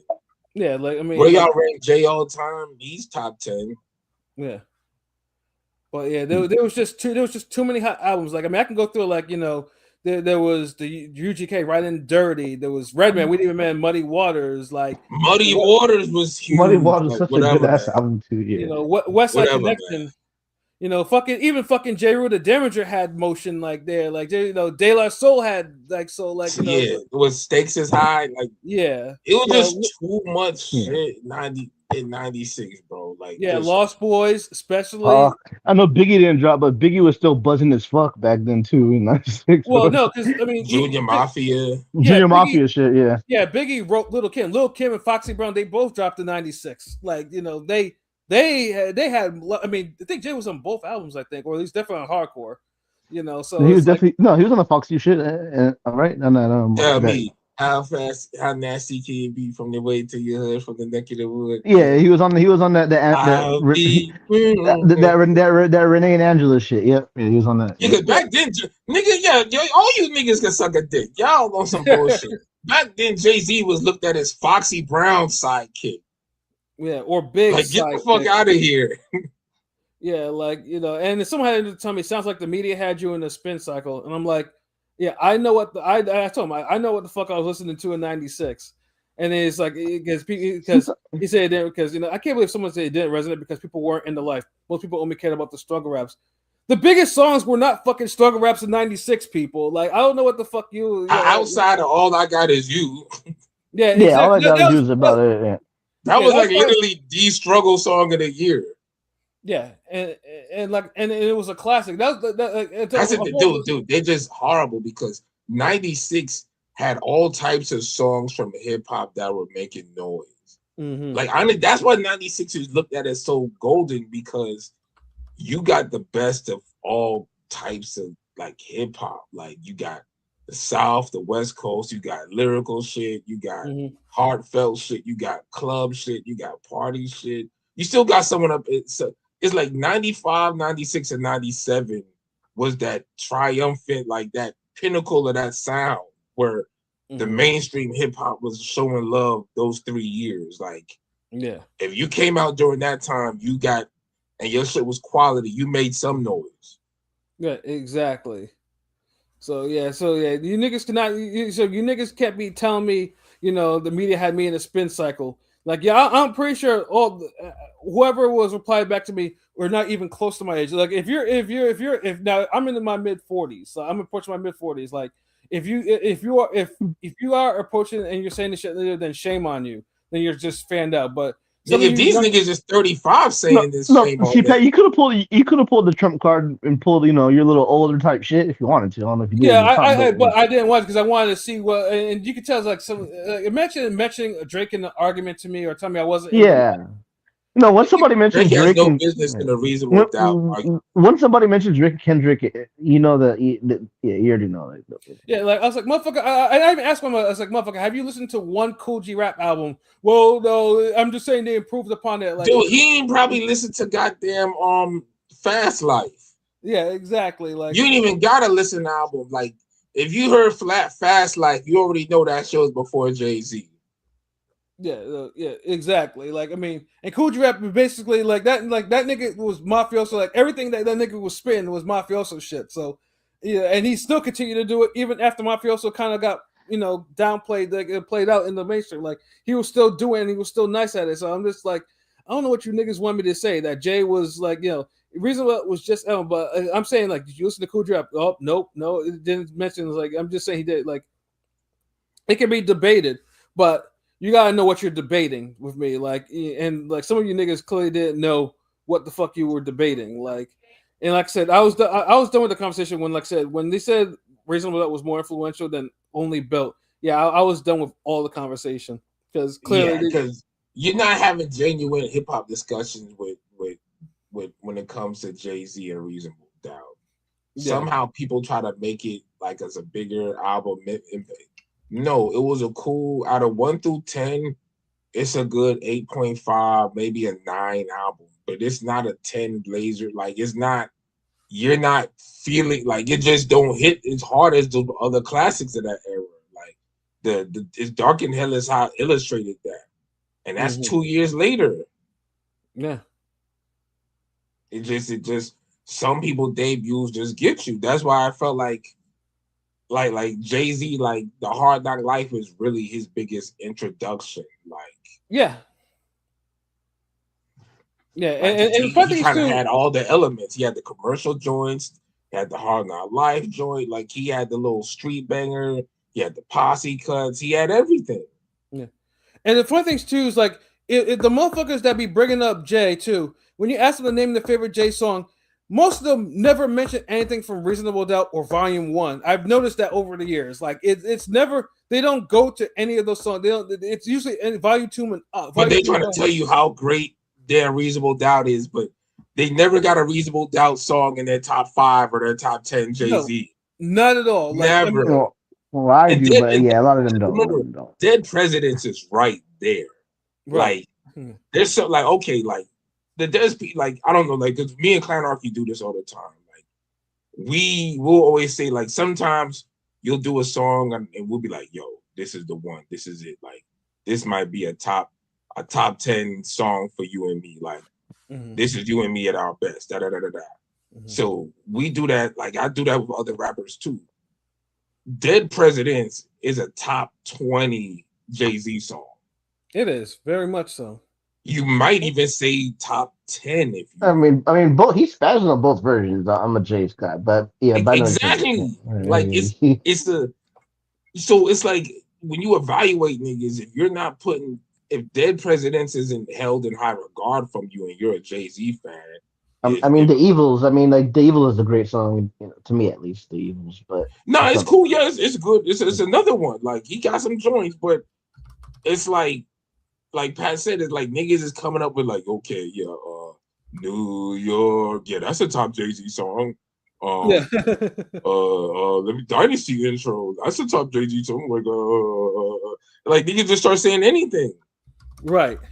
Change the Game is a top 10 Jay-Z song. Like, shut the fuck up. I think I remember too. Another thing too, because I just brought back a very random memory. Because I remember how back in like 2007, 2008, like MC Search and Missy Elliott, they had like a reality show, like Miss Rap Supreme, like a rapper show, whatever, like a reality show. Oh, and Search was feeling himself too fucking. Yeah, he was, but he Missy was annoying. He was, but Missy did something on that show that made me respect her a lot, because I think she was kind of drilling some of them on their hip hop knowledge, and I think she asked one of them like, he asked a couple of them like, spit what's your like, I think spit a bar from Reasonable Doubt or a song, the song, and most of them, I don't think none of them could really do it. If I remember, none of them could do it, and it was like, and I remember she was kind of disgusted, I was just like, and I was like. Yeah, it's like niggas will say Jay all day, but can't spit no Reasonable Doubt bar, not even a line, can't even tell you about the songs, no nothing. Cause I know niggas will put you on the spot sometime, and I can't recite a line from every goddamn album I've heard in my life. Like, but I can't even recite my own shit like that. But if you're out here standing for Jay like this and you need to know the music. Right, exactly. Like it's just like when Flavor Flav have his show, and some of them broads where they were just for clout, and then one of them, I think there was the white girl on there, and one of them was like, name some of Flavor's songs, and white girl's like, well, I'm not here for the music, I'm just here for Flav because I think he's me and him connection. It's like, nah, bitch, name something name a couple of his songs. They couldn't do it. Like it's just like. Yeah, like like don't do things, don't say things that'll get your card pulled. Like you stands, like because like the ones that came at me today, like y'all didn't you can say I was moving the goalpost, but I'm literally keeping it in topic. Like mafioso rap, okay, no, G-Rap did that. Influential rap, like like I was there. Pat, real quick, Pat. What was your first comment that kind of set it off? Like, what would you say first? Verbatim, yeah, no. So okay. So when I said verbatim, let me just go to my notification. I just want to hear exactly to see what now, real quick. Just want to see what. So basically, so under Raheem's post, I mentioned before, he said, "Why doesn't Jay-Z celebrate Volume 2, Hard Knock Life more?" And then he says, Reasonable Doubt is a great album, classic too. But it feels like he's been trying to convince the world that RD is the greatest rap album of all time, when there were at least a half a dozen other rap albums that moved the needle more in 96. Meanwhile, in 1998, Hard Knock Life was the album that you heard everywhere, and it's the reason Jay-Z is where he is today. And I said, Raheem, bro, that's the issue. 1996 was a GOAT year, and his debut was Lost in the Sea of Classics. He wants that 96 validation, even though RD wasn't on that type of recognition. And I'm from the tri-state, LOL. And Yeah, that's a common. If you know hip hop, that's a common. That's true. That's the truth. That's nothing but the Yeah. truth. Yeah. And I'm a told J him. stan. I'm a J stan, and that's the truth. You know? No lie told at all. That was the honest God truth. Like, but niggas start sucking dick and they just start saying anything. Like niggas start standing and shit, and it's like they want you to believe all types of bullshit. And it's like, nigga, we lived through it. We seen it. Like we experienced it firsthand. Like, I'm sorry that gets to you guys that you can't force a narrative on us niggas who lived through it. It doesn't work. I was 7 years old living in Hawaii, and first time I heard honestly Jay-Z was "Can I Get a," and fucking I was 8-9 years old, but I didn't hear that early shit. It wasn't it didn't cross over. I heard fucking the DMX shit. I heard a lot of shit. Outkast, but I didn't hear the J shit. You know what I'm saying until '98. So you see what I'm saying? And a lot of J shit. You had to be in the hip hop circles. You had to really be listening to rap. Like J shit ain't crossed over like that. Like they was big in the rap sense of like, it's a top 10. Ain't no nigga like the one I guess it's But you know what was bigger on Nutty Professor soundtrack? That Touch Me Tease Me. Touch Me Tease Me was that was the fucking song. And what Foxy Brown was on that again. Yeah. So it's like, bro, like, come on, man. Like, Jay-Z that dude, but just stop. Like, my whole thing is just with people. Like, when it comes to greatness, you can't be great at everything all the time. Like, you niggas is greedy sometimes. Even I have to acknowledge that there's people who do art better than me, or they might rap better than me, or they might. But my whole thing is y'all can't do all those. Y'all can't do multiple things great. Y'all can only do one thing. Jay-Z shit is a different strength than some of these niggas. Like he was able to damn hook niggas with a third album that people treat like his first album. Right. Like, bro, like you can't win everything. Like all the success he had, and you're still trying to convince niggas your first album was the classic GOAT shit. Like, bro, stop. Right. Like, just sometimes take your wins off the table, nigga. You can't, like, because it just comes off corny because you're desperately trying to convince us of something that we just know it wasn't. Yeah, so I definitely had to put that out there because I was just disgusted because man, like we talk about boxing, but our music conversations are strong as fuck, and we have very strong music opinions. And then like I said, and if you're on my Twitter, I regularly participate in any music hip hop tweets. I've been doing that as of late because I figure why the fuck not? It's good exposure. I do it both on the Ring Gang account and my own account. It's good, Brandon. We got to do more hip hop shows. It's been niggas been busy. It's the summer. It's been crazy. Can't lock in with certain shit, but that's why it was good to have this discussion. I know the show going a little long. We about to end it, but felt nice to talk about rap a little bit for a change. Yeah, exactly. And like I said, and truthfully, I might have to go more into in both Twitters just to get just more music discussion because I have a feeling like I have a feeling that I might piss off more people. They might come at me, and then it might make for another good show topic like this one. Yeah, you ain't gonna piss off more people than I did with that Austin Metcalf shit. Yeah, facts. Yeah, but and now you see the end of the day, what that lady down here at a Walmart I go to actually shot that one dude. I keep telling niggas all the time, like nobody is playing with you in Florida. It's 100 degrees. No one's gonna be running around in these big ass parking lots if they got a tool on them. If they back up a little bit and they say get the fuck on, you need to get the fuck on. Like that's it. Like it's too fucking hot out here. Like it's so hot. Anytime you go outside, you bust out in a full sweat. I detailed my car this morning. nigga, it felt like I just jumped out of a pool. Yeah, no, it's been brutal up here too. I think today was the first day that wasn't like I didn't feel like I was going out baking in a fucking oven. Yeah.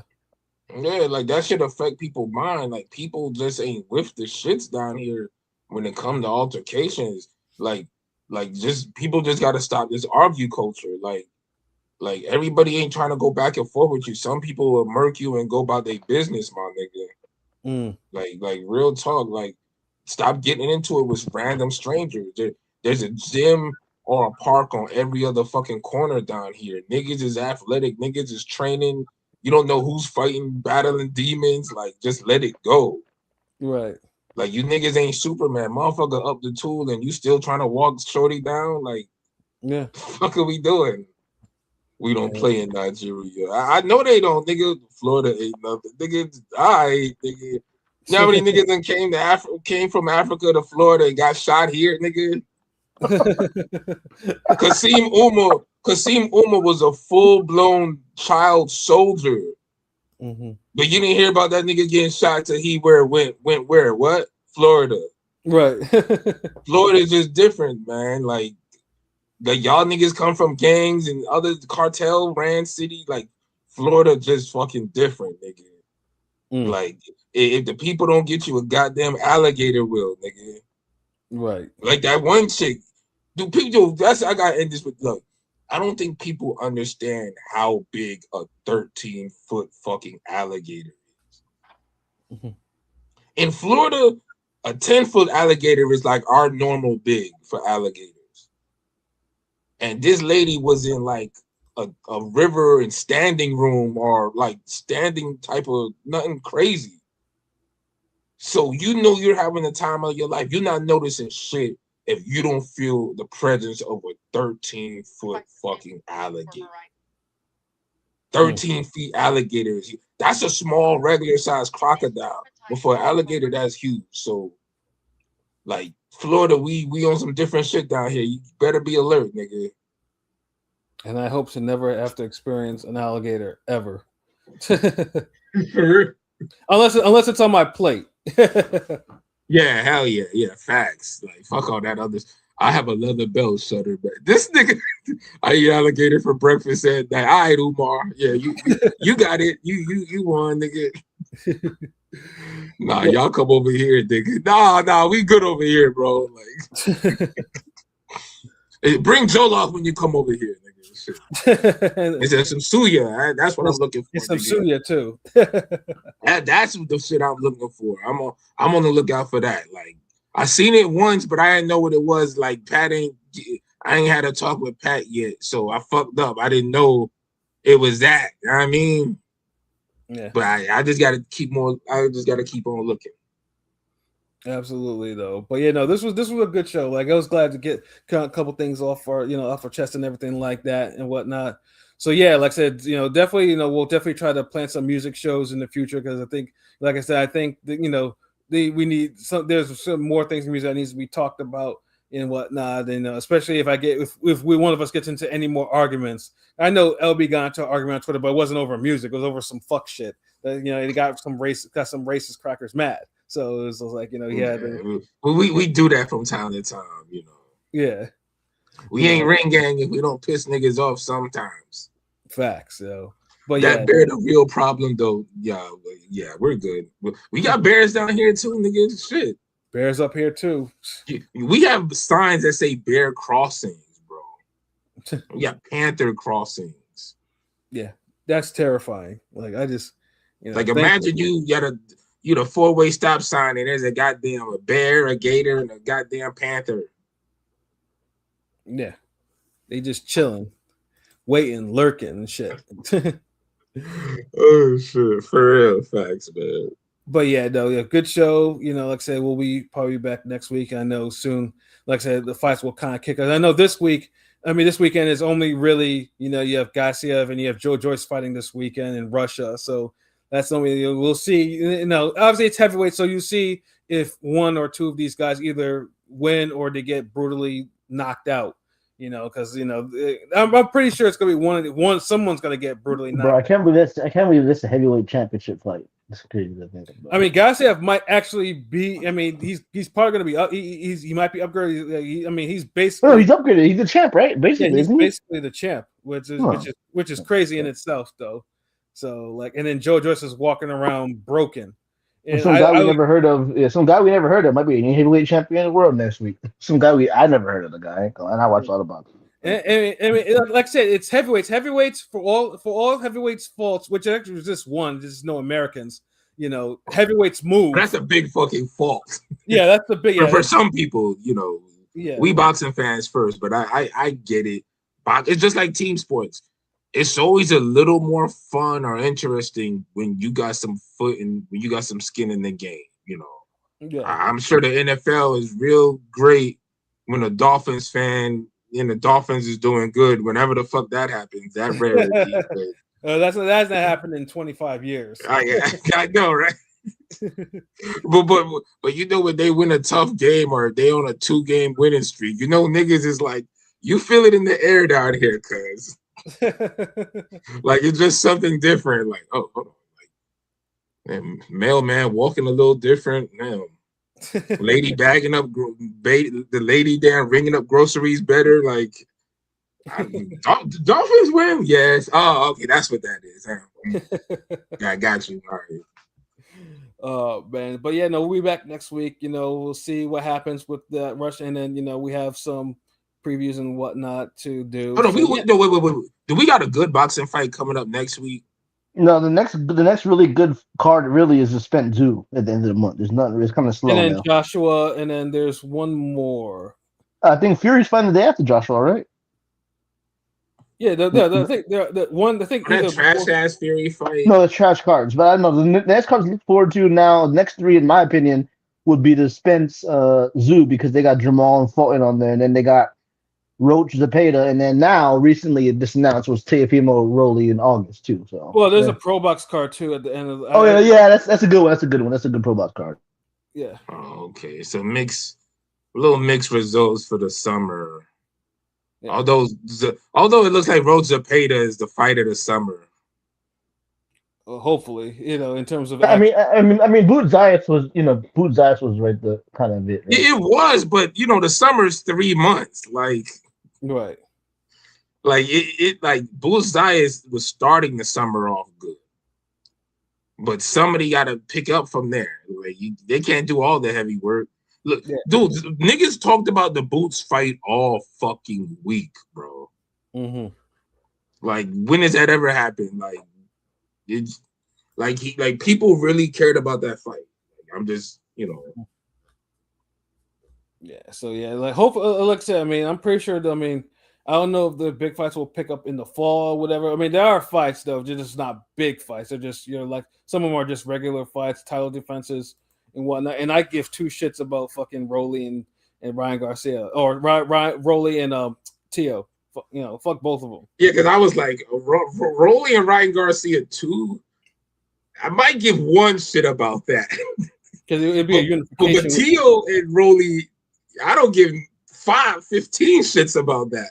Yeah, like one's coming off a horrible loss, the other one is coming off a horrible performance. Yeah.